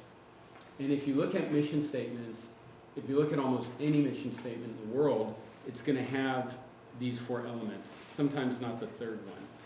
But what is the purpose of the organization? Who does it serve? In other words, who are our customers? What are we doing to address those needs, what I call what, the work that we do? And how do we measure success or excellence? And so I just gave a quick little evaluation of your current mission statement in terms of to see how these work. So for instance, if you go a little lower, where it says some other questions that arise from analysis of the current mission statement, if you go down to where you see all caps purpose, and remember the purpose is what is the purpose of the organization? And it says, if you evaluate the purpose of this, it says, you know, what would be the purpose here? I cut out something at the last minute. You say support the commercial fishing fleet, provide waterfront recreational opportunities, Those are potential things that weren't protect the mentioned. marine environment. I'm not saying you should include those, I'm saying those are examples of Ideas. things that you could include that weren't included. Or when we talk about who, it says, to assure the public, that's the who in this case, the public. Do you want to name the public? Do you want to say citizens of San Mateo County, users of the marina, the fishing fleet, or do you want to name a couple of publics, the who's? And then if you go to the next question, the what. Here it says the what, if you read the mission statement. We provide the public with clean, safe, well-managed, financially sound, environmentally pleasant marinas. Another what is the work we do? Do we manage marinas? Do we protect the environment around marinas? Do we manage other marinas potentially? What is our mission in terms of what? And then finally, success or excellence. In your current mission statement, it says we provide clean, safe, well-managed, financially sound, environmentally pleasant marinas. That could be the description of how you tell if you're doing a good job. They're safe, well-managed, financially sound. But do you want to say, is environmentally pleasant what you really mean, or do you mean environmentally sustainable? Do you mean environmental stewardship? Protecting local ocean users with search and rescue activities? How do you know if you're being successful, and what words do you want to use? And a simpler way of saying all of this is to ask each of you, what I normally do is, if you go to those 4 questions down below, to just write for yourself some notes that we could then discuss, and then after our discussion, I'd take it away and make a first draft for us to review. You just each answer those questions for us. What is the purpose of the organization in your mind? How would you name who we serve? How do you want to name the people we serve? What is the work we do to address those needs, like conduct search and rescue, provide clean docks, or how do we describe what we do? And then how do we say whether it's excellent? Well, could we do this? This is an idea. Since we're all here, which is not, we're not all here, but Right? some of us are here. Could we try drafting something? We could. It's usually tough, but we could get the elements. Get some elements in there. Yeah, that and people we agree may on. not be able to wordsmith it down, but then that could be taken away and, Done that's later. fine. Yeah, and you get some dialogue, I think that's important. We do also have one, I don't know if this is you. It's me, That's- yes, right. Yeah, so, I came at the right time. yeah, Good, so yeah, So That's amazing. impeccable timing. Like, perfect. TJ had sent an example with some explanation too. We could start with a description of your explanation, and we could go around, or whatever we want to do. This may be shorter than what you have in mind, because you've got a lot of detail here, but I was trying to come up with something succinct, because you've been using it as a kind of part of your letterhead. too, which I think is actually good to be able to do that, but then you don't want it too long, so. Right. And just for the record, I'm not enamored by the current mission statement at all. I don't necessarily think that has to be a template for what we're start with. Since we've never had a vision statement in the past, and one of the things we talked about earlier was prioritizing, or an objective of ours will be to eventually sort of rebrand, you know, the district with, because right now we've got multiple logos, some on hats and vehicles that are different from business cards, and, you know, it's like a big mess. You know, figure out whether, if we are gonna use a message on letterhead or whatever, is it the mission or is it the vision, or, you know, those sorts of things could get worked out. Or we could have, you know, two versions, one the short version, one the longer version, depending on how we're messaging things, how much space we have, or, you know, a couple different ways we could do that. To follow up on TJ's suggestion, which we got, I did think that mentioning something about fishing is a good idea, because it does set us apart from many other marinas. It makes, at Pillar Point Harbor, it, you know, it's unique that we have a commercial fishing harbor in San Mateo County. So under purpose, you know, when we're trying to think of the purpose, I thought that some mention of the fishing fleet would be important, and it's part of the heritage too of the district. I prefer the word fleet versus industry, since we're not like, you know, a business here. Yeah, I do too. I just was thinking about the other operations that are not part of the fleet, but I think probably people expect the fleet to meet everybody. Yeah, I think that would work. I get your point though. Yeah.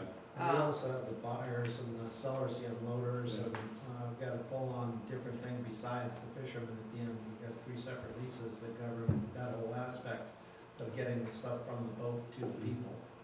So do you think fleet is okay to use, or would you rather use a different word? What about commercial and recreational fishing community? What about fishing community?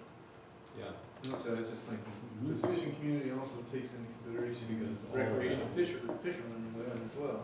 Yeah, unless you want to recognize it. It's one of the ways to view this harbor, and it's very different than a marina, is that we have a commercial, a very strong commercial operation. We have the semi-commercial, I guess, what do you call the charter fleet? We have charter fleet, and then we have the recreational fishing folks, and then we have the tourist public that comes to buy fish, and, you know, we're now working on adding an educational component to what we do here. So we're much, the district's managing of this harbor anyway is much broader than just your garden variety marina or even fishing port. We're trying to incorporate all those elements. Plus you got our A, B, and C dock, that's just recreational boaters, that Yeah. some may be fishermen, some may be liveaboard, some may be sailors. And that's our marina bit. So we could say something about boating. So with fishing, how are you, Tom, with fishing community versus fleet or industry? Yeah, I thought it would be more inclusive. Yeah. With the communities, with the plural communities, fishing Yeah, 'cause communities? fishing community would include the buyers, sellers, unloaders. Okay, so Yeah, just so- community, not communities, Yeah, fishing community. Yeah. Okay, and then we'd have to add in, yeah, the recreational boaters, if we're gonna be very inclusive. But they're implied by that, aren't they, a fishing community that's? No. no, because sounds some don't like, look at fish. me, I don't really fish. Okay, yeah. Fishing community, and then the other one was recreational boaters. I'm keeping them all up here if it's helpful. Oh, okay, good. The other thing is, what I'm unclear of is, if we're doing the mission and the vision, can we be not as specific in one and pick up more specificity in the other. Yeah, we can worry about that when we get to it. This conversation's perfect, we're developing raw materials, so Okay. And once you're again, still good. we're focusing a little bit more on what's happening inside the inner breakwater, but we have that whole other part of the harbor that we manage, which is, we've got the human powered crafts, we have the recreational space for Well, instead of, beaches. I mean, there's a lot that happens in our okay, well, that, jurisdiction. human power does fall under recreational boaters, don't you think? I mean, it is recreational boating. Mhm. I think if we try to get too into the Well, weeds, No, but my point is not to make a generic list of everything that happens there, but to describe it in just like we did with fishing fleet, in a very broad sense. Did you have something? okay, which words do you wanna use? Well, before we worry about how we use them, here's some who's. It's both, these are both who's and what's in some Mhm. cases. There's some other who's, why don't we find the rest of them? You serve the general public, just Yeah. visitors, or I don't know. And so it would be broader than just the county, because we get people from all over the world. So you could say global community of users. Yeah, we can, And we'll figure out words later, Yeah. but, this is just so we don't forget ideas. And we don't need to use Acclimation everything. pen salmon, What? What? our acclimation pen salmon.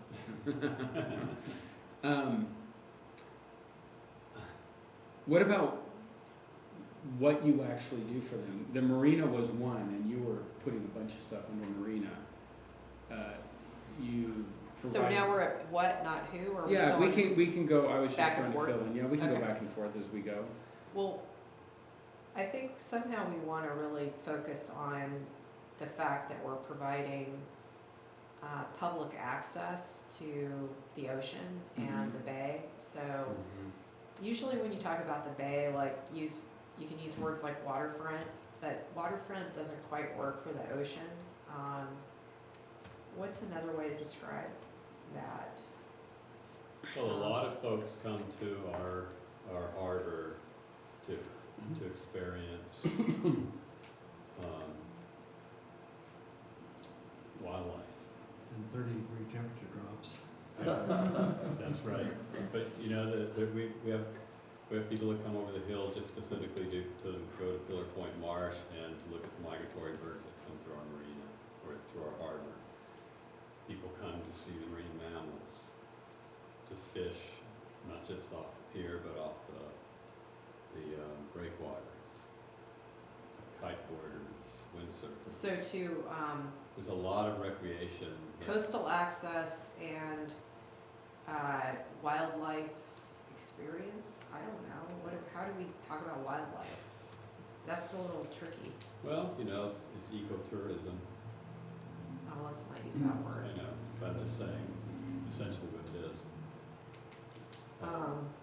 But we can work, as long as you have it captured as a Yeah, concept, we can deal Let's with not worry about language. wordsmithing it quite yet. We're Yeah. getting the ideas out, and let's go back to TJ's. In terms of excellence, just to have another set of words going, he used the word world class. Like, how do you describe, if we're doing a good job? You guys had all used world class before too. Is that enough? Are there other ways that we would, if we're successful, what does it look like to the world? World class, I don't know if that means much in I know. reality, like it's, I think it helps because it implies a whole lot of things. You've got to be environmentally responsible, you've got to have it safe, you've got to have it, a range of services or things that are appealing to people to come there. You have to run it well. When I write about Mavericks, I usually call it a world-class surf destination or something like that. So, I mean, I think world-class could work. We could think of maybe using a thesaurus and coming up with a couple different variations on that theme, but I think that idea makes sense. I think in addition to world-class, one thing I would identify with all of you is environmentally responsible or environmentally something, whatever. Well, I think what we want to do is, when we talk about being advocates for the environment, is talk about being stewards. Because when we say Yeah. we're stewards, then that's taking ownership of protecting the environment. And somehow, I don't know if steward is the right word, but if there was a way we could describe our role related to the environment, it's not just a passive role, we have a responsibility to take an active role in protecting the environment. And under the what, our old, or our current, mission statement, what is telling us exactly what we do, provide safe, clean, well-managed, so that to me is just the what, that whole phrase, and they've got the who. I looked at TJ's, he's got, the who and the success, a little bit of what and services. Excellence, I think, goes under what, that clean, safe, well-managed. You also had phrases and some of your other wording that things like the waterfront recreation opportunities, popular destinations for boaters, tourists, and residents. So there were other whats that were in there. I thought a phrase like the word plastic might just kind of lump them all together. Maybe there's another way to do it, but you run out of room if you start listing out everything. Yeah, you don't want to, I definitely agree. You don't want to do a laundry list of stuff, you'll never get it all. And No. under purpose, we didn't, if we're gonna list stuff, just for idea brainstorming, education, that gets into the stewardship idea too, that we have a role to play in educating the public, about things like why you don't wanna litter with plastics because it ends up in the ocean, or, basic stuff like that. Yeah, and just to clarify, we would never write all these things. It's just to get a sense of the conversation and to remember little phrases so that when it comes to writing it, we have some raw material. That may be enough for now. And then what I would recommend we do is I'll create usually a couple of versions, some longer and some shorter ones, with different phrasing and different choices from what we've heard. And then it's easier to wordsmith instead of just having the wide open world. It gives you a starting point. Okay. Draft like committee. Yeah, right by committee. So to me, that's, unless you want to talk more, I think, and certainly I've heard a lot over the last year about what this district's about and who you are, so it's not a blank. The next one is the vision statement, which is on your piece of paper. And you had already mostly written one and been through a couple of rounds. Here's what it is. The purple is the only change that I made from the last round of discussion. And down lower on the page were the notes from that last discussion. So there wasn't too much comment. We were down to a little. You said put the 3 topics above in the future tense, which I see I did not do. Too detailed, 2 things were called too detailed and we cut them and they're written there.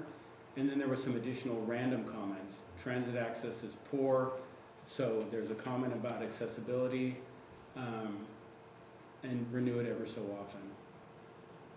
And then there was a stray phrase, want it to be something, but that was too long ago, we don't remember. And these are notes for the vision, or? Yeah, so that vision up there, these words were where we were last time. And after this discussion here, I cut this. This was part of the previous version.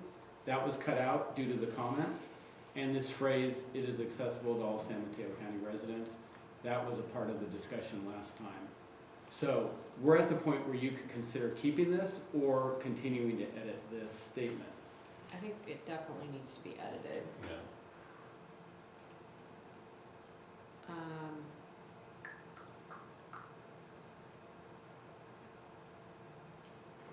Starting off, the operates renowned world class, I think that's redundant, isn't it? Renowned and world class, Right? We're stuttering. And then, And Go top notch And is a then- terrible and then description. in addition, top notch, you know, is another Yeah, descriptive of world class. yeah, we should definitely get rid of that. Yeah. Okay, so, I'm not sure that that's what comes to mind. I think about the facilities. no, that's a vision, so. Oh, okay. This isn't reality today necessarily. This is Thank a you. vision. Yeah, so this is written as if it were true in the Okay. future.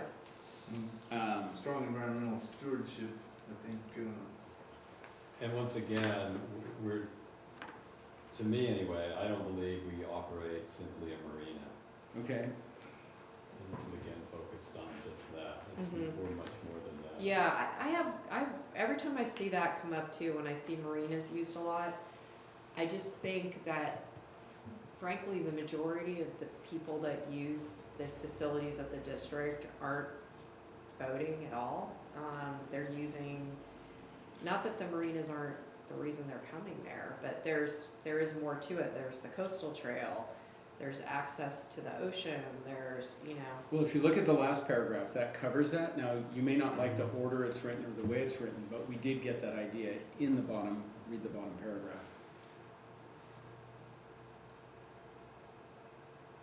but instead of saying world-class marinas, it could say world-class facilities.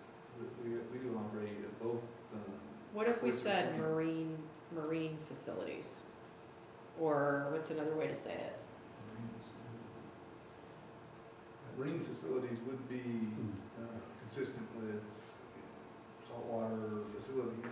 Yeah, marine facilities, I like that better We than, also maybe and recreational environment or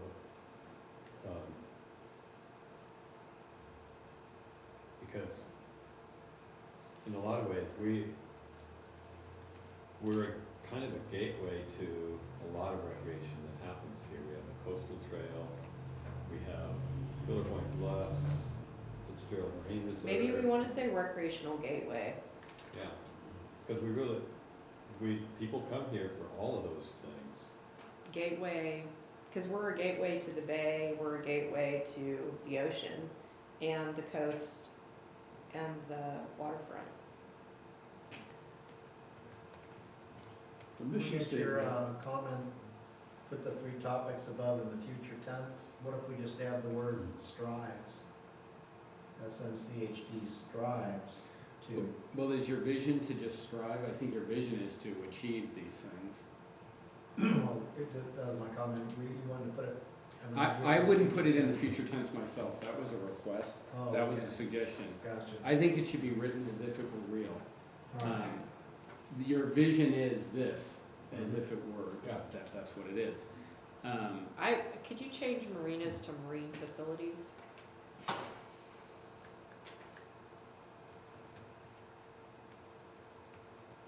Thank you. so the mission statement describes a lot of what you actually do, Right. for whom you do it, and everything else.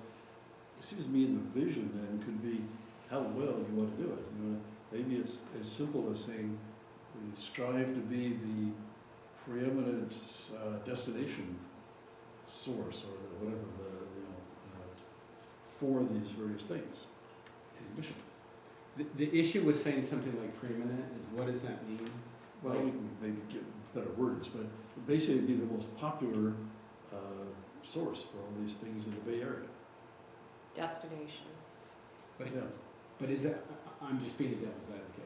Do you really want to be the most popular destination in the Bay Area? Probably not. For these things, for the things in the mission statement. The mission statement, I guess you don't want to repeat the mission statement. It seems to me this is in danger of saying a lot of the same things in the mission statement. Well, I think what makes Yeah. it a little different already, whether you want to keep it or not is in question, but the commercial fishing fleet is thriving. You want to make sure that it's actually thriving sometime in the future and not just okay. You want it to be a popular destination. I don't know that you want it to be the most popular or the foremost destination. You want it to be popular for boaters, tourists, and residents. You want it to be accessible. You want to support all these different kinds of recreational activities. This is a series of descriptions of, now there are vision statements that are much simpler, like Starbucks had one, like 2,000 stores in the year 2000. Super simple. I think they have 26,000 right now. Some are just little phrases like that, you know, like, Do know these. Can we change seaside to coastal? where is that? Let's see. It's on the last line, the beginning of the very last Okay, line. coastal. And,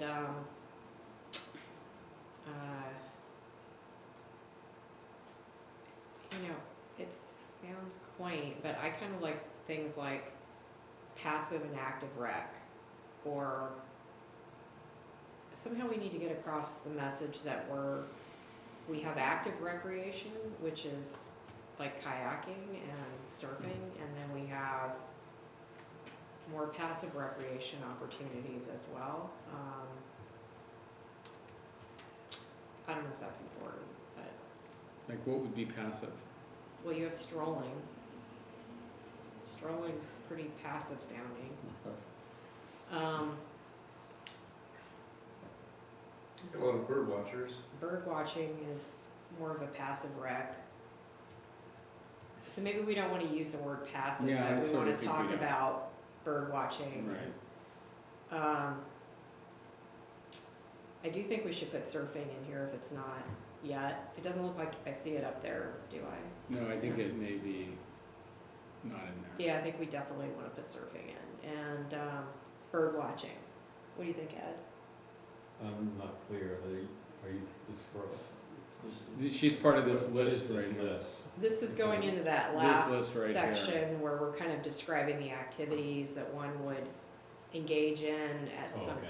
in the future. You know, this is our vision. We want to make sure that people are still bird watching and surfing and kayaking, and I don't know, these are ideas. What's the word annual after shops? There was a discussion that you wanted to have annual boating and yachting events, or regular or something.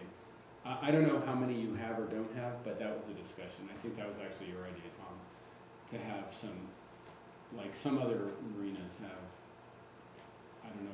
what events are Maybe we exactly. could just say festivals, or,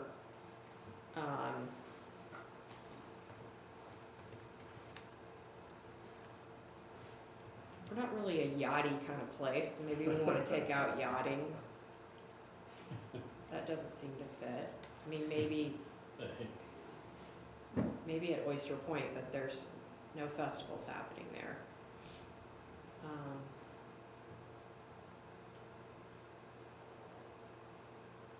Without worrying about the words, let's just confirm some of the things. Okay. The commercial fleet is thriving. Whatever words you use, that seems like that's a definitive thing you want to protect and keep happening. Yeah. You want the marine facilities to be high quality, whether you call them world class or up to date or well maintained or whatever.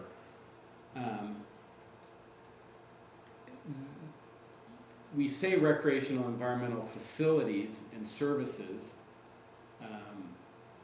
That's, I guess, a little different than the ones on the last paragraph, which are opportunities. They're not really a service, like, unless you consider the walking trail a service for walking or something, but. Well, the coastal trail is really important, and the bay trail, and we might want to use the word trail somehow, maybe not specify the type of trail, but trails are really key to what we're offering the public in both facilities.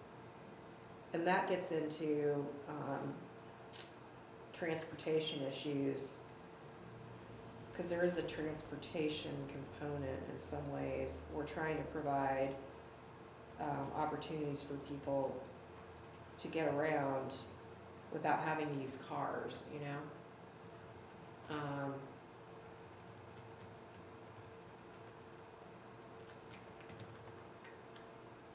I think if we just put trails, that's good.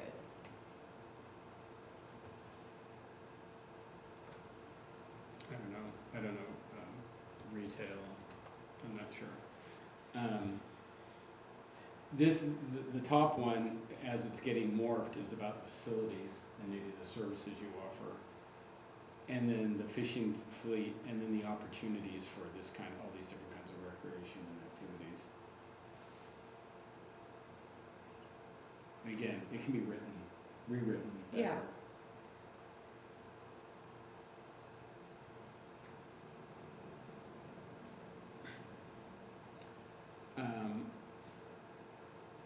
We, So when I think about a vision, my vision yeah, for, let's just take Pillar Point Harbor as for this example. I think of a harbor that's balancing recreational use with environmental stewardship, with public access to everything we have to offer.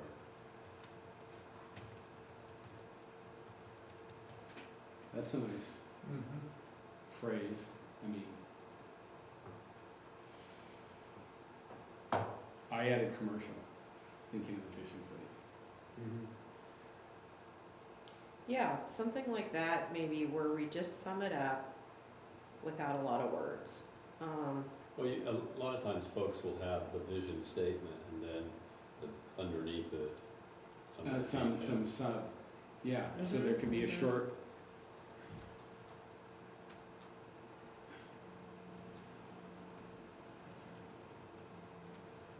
I thought I wrote one on my website that I can't find it now.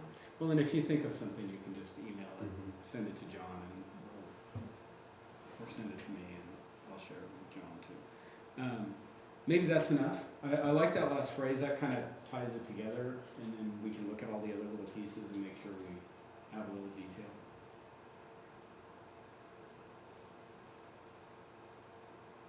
Can we think of anything else that, I mean, what are the key things that are most important for people to experience? They're riding their bicycles, they're kayaking, they're fishing, they're boating, they're buying things like fish, they're dining.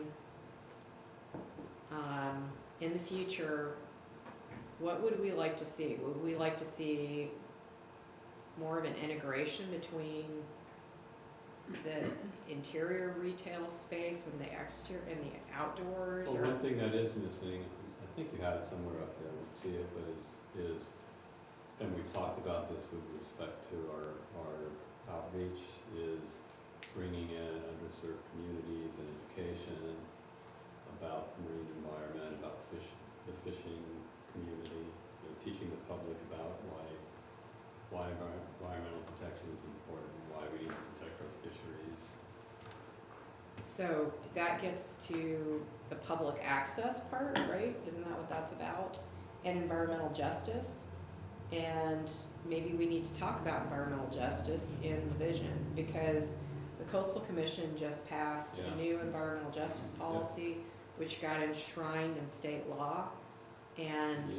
so it wouldn't be a bad idea to mention environmental justice here, which gets into social justice and making sure that underserved communities have access to the coast.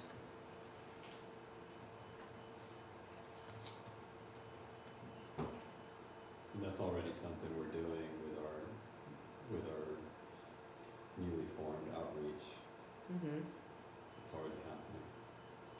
And we've had that underway for quite some time, because I could give dozens of Yeah. examples of the people I take out every year. I've got a deaf kids charter coming up real soon. I'm taking blind people out on the boat. We go to underserved communities every year. I get funding for different operations. People that have never seen the ocean before coming out, and some of the comments are just utterly priceless.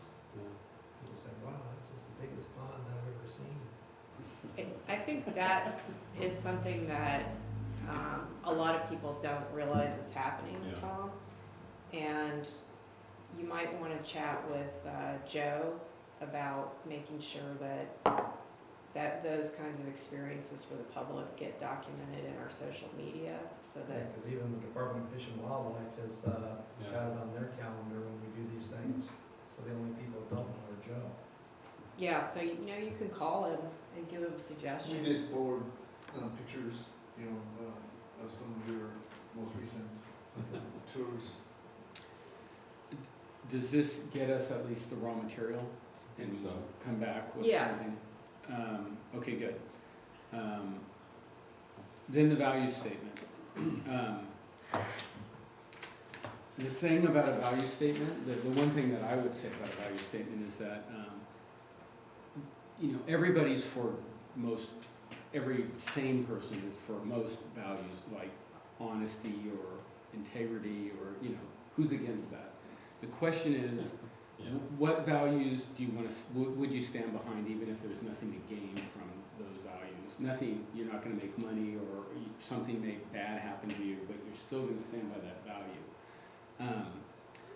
Just a couple of notes about values because they sound so squishy, like for most normal life is, they are beneficial to help employees, fulfill their job in line if they understand the corporate values or the district values. It can help people make decisions in line with it. They can be written as questions if you have a difficult challenge, like if you're making a decision, like should we invest our limited resources in fixing this or fixing that? You could look at your values and say, will it lead, like say one value was coastal access to underserved communities. You could say, well, will this lead to more coastal access to underserved communities if that's a value or not? And it can help you make a decision if you're not sure which way to go. They can also be used for hiring. I certainly know organizations that know their values and they look for people who have similar values. Environmentalism could be one here, say, and you want people like that. The way to get at them, there's a lot of ways you could do it. What I've typically done is ask these 4 questions, but not expect everyone to answer every one, or just use them to stimulate some thoughts. What are the values that are either already here, because usually there are values that they're often unstated, but they exist, or values we'd like to develop, and maybe they're not fully operational here yet, that we believe in. I do share this one story sometimes. I think it's important because, what do you actually do with values? They sound like not very concrete. Just super briefly, I had a situation where my company made a big mistake, and I don't remember the cost to it, but it would have been many millions of dollars. And I made that mistake working with some attorneys and the senior staff of this district. And when we realized what happened, there was a time problem to it. If it didn't get resolved in a certain number of weeks, it was over and it was a mess. So I went back to them and said, hey, well, when we realized we made a mistake, tried to talk to them. The attorneys told me to go jump in the lake, that they'd see me in court and I could never fight off a big law firm. And the general manager was about to get fired, not because of that mistake, but he was on his way out the door for other reasons, and he said, I can't help you. And I was freaking out, it was way beyond my capability to fix, I thought, way beyond our financial means. I didn't know what was gonna happen. We weren't able to get work done. And one of my people I work with said, we have this value, which we had written down, that take responsibility for your work. It sounds very simple, as a person and as a group of people and as a company. And she said, so why don't we try to fix it? Which had never occurred to me. We were so freaked out, we were like paralyzed. And we fixed it. It was a little bit of a miracle and the problem was solved. But the point that I take from it is, as soon as she said this, I knew what to do. And it like erased all the stress. Because I'm like, well, I'll try to fix it, and if I can't take responsibility and fix it, well, then I blew it and there's nothing I can do. It just relieved the freak out. And so when people believe in something, it does have a lot of power. And I know all of you believe in a lot of things. I've heard it many times. So some of the questions you could ask yourself, and you don't have to answer these, are what core values are existing if unstated and underlie the district itself or the communities we serve or the staff? Think of a person or people who best exemplifies the values of the district. What do they live out in their work and decisions, and what would we like to highlight from seeing what they do? Recall an action the district took or a decision it made that you believe was right, even if whether or not it worked out well. What underlying values led to that decision that you'd like to identify? Or what values would make you proud if they were held by the staff and the board of the district? Values that are so fundamental that you'd want to hold them whether they lead to material benefit in the world or not. You don't have to answer those questions, but I think what I usually do is ask you to think about a few of these things and then have a conversation like we just had. Talk about what some of these values might be, then we can figure out how we'll write them out later. And whether it's, usually you don't want them to be too many because, you know, you want them to mean something and you want them to be something that you are willing to back up. So are we gonna do that now? Yeah, I would do Go that for the now. I would list. take a few minutes and just, you can think for a few minutes, or maybe you're ready to start talking right off the bat and think while other people Your talk. first 3 bullet points, how core values are used. Mm-hmm. I look at our current mission statement and said that should be our value, because if you're gonna, what's gonna help guide every employee, what's gonna help make difficult decisions, how do you make hiring? Well, our value is to ensure the public is provided with clean, safe, well-managed, financially sound, environmentally pleasant marinas. There's your value that guides everything that we're doing, and I said, whoa, this kind of really fits. Cut the one out because we're making a new vision statement. So here's a value that underlies our whole foundation. So you're basically saying that your value is all these things: environmentally safe, clean, well-managed. Yeah, that's an underlying guiding premise So for I, employees and staff to operate under. but cause I was thinking about it totally differently, so that is a different way of, look, I was thinking of words like, what do I value? Creativity, hard work, Mm-hmm. Sure. I mean, yeah. teamwork.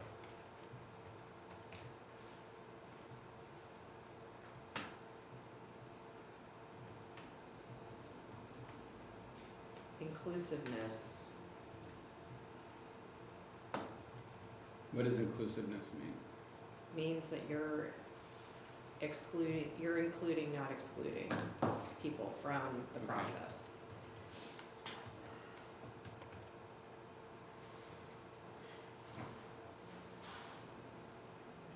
Well, you've got values like fairness and, responsibility, or treating people responsibly. Gets into your harassment policy too, and a set of values for Yeah, the way you definitely. want people to do these things. There's fiduciary responsibility. I mean, there are all kinds of Yeah. different levels of responsibility. Accountability might be a better word or a different word. And when you think about accountability, what do you think about?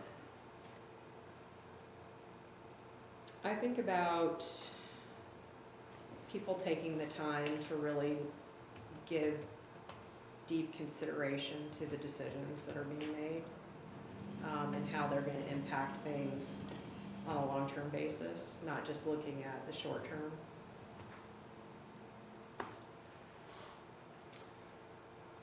Anyone else have thoughts?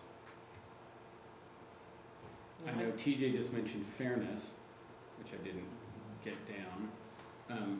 And I think we want to talk about these two because obviously no one's, I would think, is against any of these. No one's going to say, I don't like fairness or teamwork or something. The question is, which ones should we highlight and why for this organization? Well, fairness and inclusiveness are similar. Okay, Fairness, inclusiveness is a little different, I think, than fairness or equality. I think equality, treating everybody, fair and equal is, So do you think equality is but along- inclusiveness, like you suggested, I think it stands on, it's an additional thing. I think of it as a different thing. Mhm. Cause equality It's would important, yeah. be a good, To me, equal and fair are not the same. Sometimes everyone shouldn't get the equal thing. Fair can mhm. mean Yeah. different things for different people. So I put equal here because you said it, but I personally think fair is different than equal in my Well, then mind. equality, I think, is a fundamental, It's a part of fairness. but equality is something that we deal with every day, trying to Strive for. ensure that we're gender equality, racial Okay. equality, Right. Or just the way we treat individual voters. you yeah, know. to ensure that we're not Okay. It's kind of biased It's kind of equal opportunity in a sense. You're trying to make sure everybody's ideas get equal opportunity, or Mhm. people who are trying to use the facilities get equal access, like, but it doesn't mean that they each get the The same same. amount of Right. No, time or Okay, service. so equality, not equal. Okay, good, I was misunderstanding.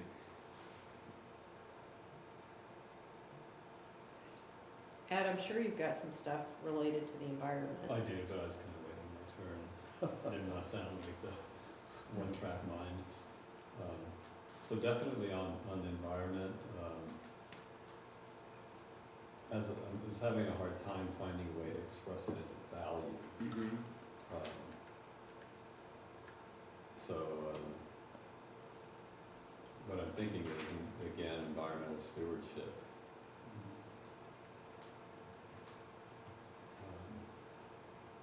And the other thought I had was, and it kind of falls into some of these other categories, like fairness, as an example,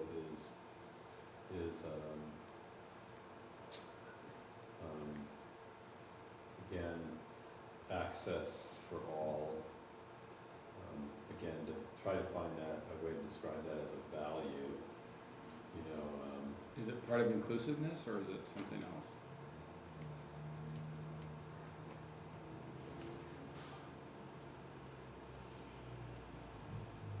Well, that sounds like you're trying to get into the sort of environmental justice type of Yeah. language, where maybe we could look at that new mean, policy.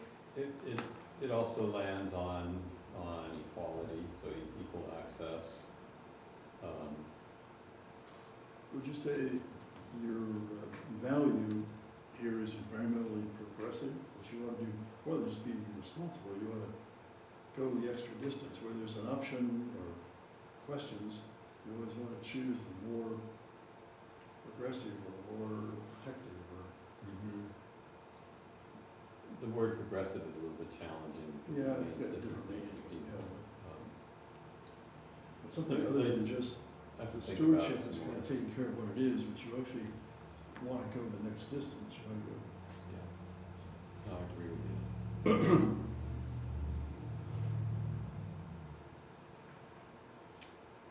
Environmental leadership? That's a good one. Yeah, Since we've used stewardship elsewhere, leadership is a good one. yeah. What about where I combine words? I was trying to just get ideas together, they may not be correct. Fairness, equality, equal access, inclusiveness. I was looking for a way to, I think equal access and inclusiveness go together, so. okay. I think with fairness and equality, I would put equality first and then fairness second. Just because equality is such a powerful word. I guess though fairness to me means when you're confronted with an issue, let's say having to do with rental rates for voters or things like that, that you really have a value that says, I'm trying to make sure we're doing the fair thing here. We're not just, it's not equal or whatever else. We're trying to decide what's right in this case. So instead of, okay, so when I think about what that means for our board, historically, there have been times when decisions were made, could have been based on relationships. It could have been based on, I'm just going to vote the opposite of the person I hate on the board. You know, Based on history. yeah, whatever. There's lots of reasons why people make decisions, but how do we bring it back to evaluating the question and coming from a place of fairness, as you said, or, you know, objectivity in decision making. It's hard to explain how to describe that in a few words, but I'm sure there's a good way to do it if we put more time into it. The test I often come back to is what's the right thing to do in this case. Now, how you put those words out, I don't know.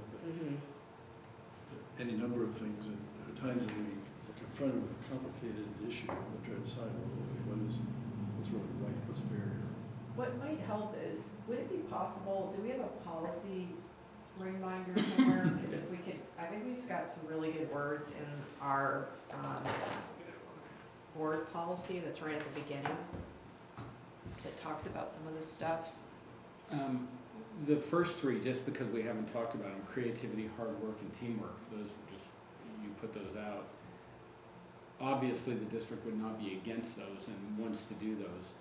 Are they things that you want to put out as the top rung of the values when you look at all the rest of these I don't things? think that they necessarily need to be on the top, but I do think that one thing that we should be moving away from, and I don't, we could find different words, is historically, there's been like, okay, this is my job, these are my job responsibilities, or this is the meeting I have to go to, I'm gonna make sure that we leave in 30 minutes because I gotta get on with my life.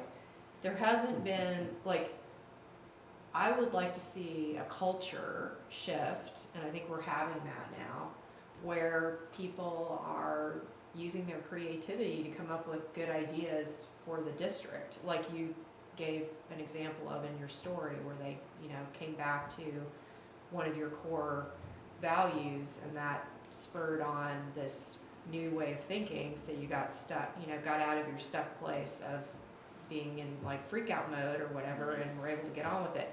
So somehow I want to convey that, it's an important value that we create a culture where creativity and teamwork is valued, so that every member of the team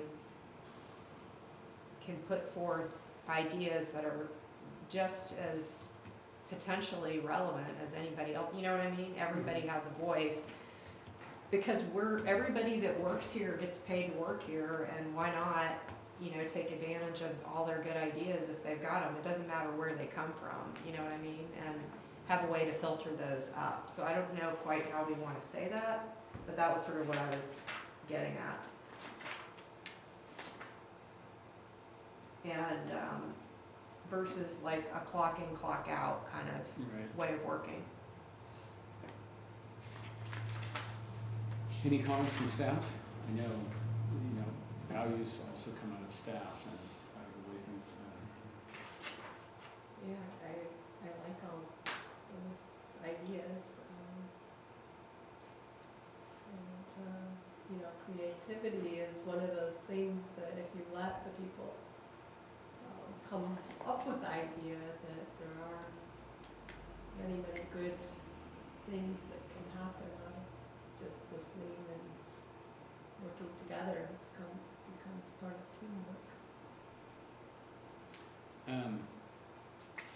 We could have a list like this in the end, or we could trim one or two off. I think it's always good to have them short, again, because as you said, Julie, no one's against any of these, right? Everybody would agree with these, probably.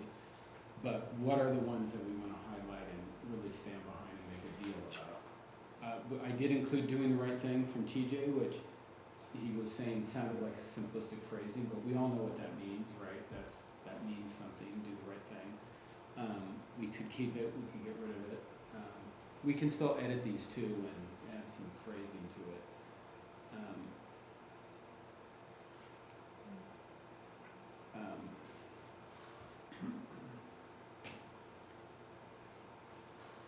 So I've got a few other suggestions.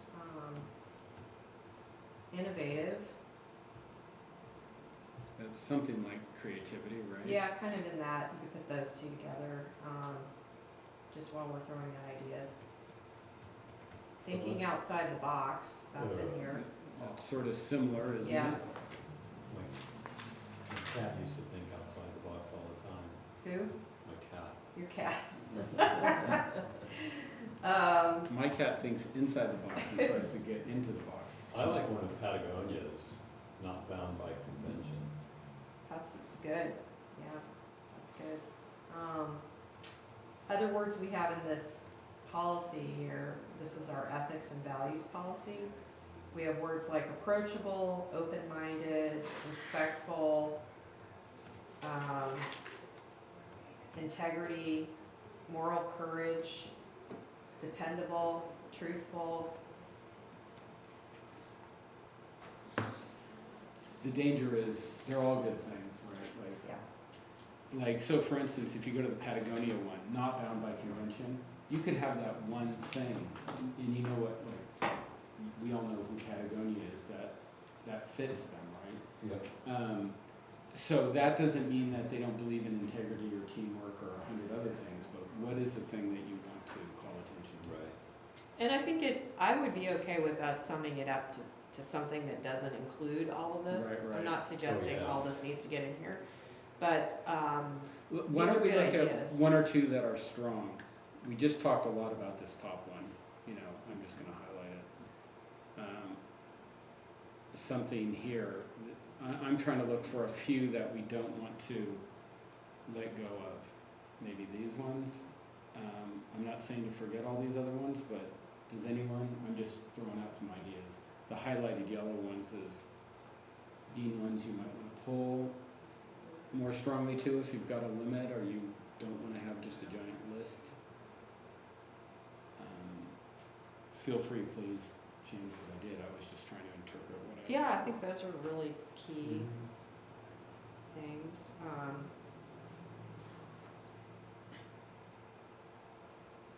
I actually think it wouldn't hurt to get a copywriter to help us, because whatever we end up with, we wanna publish it a lot.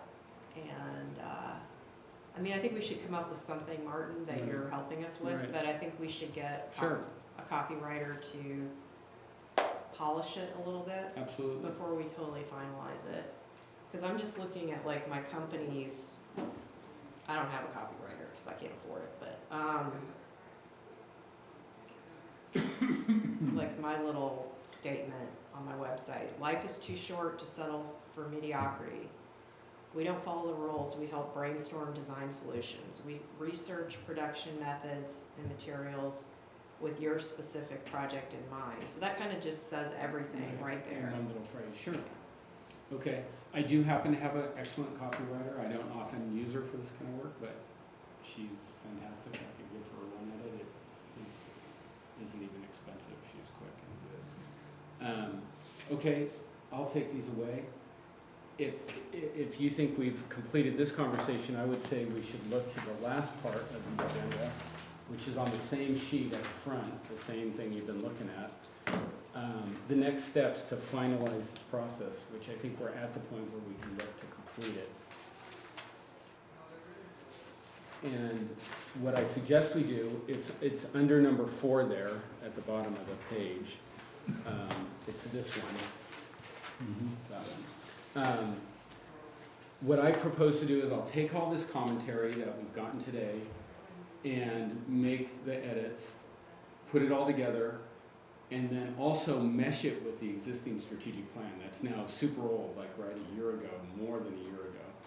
And I'll keep it clear via formatting what's this material so you can see it and what's the other material, so they'll all be integrated. So you can now then have a look at it.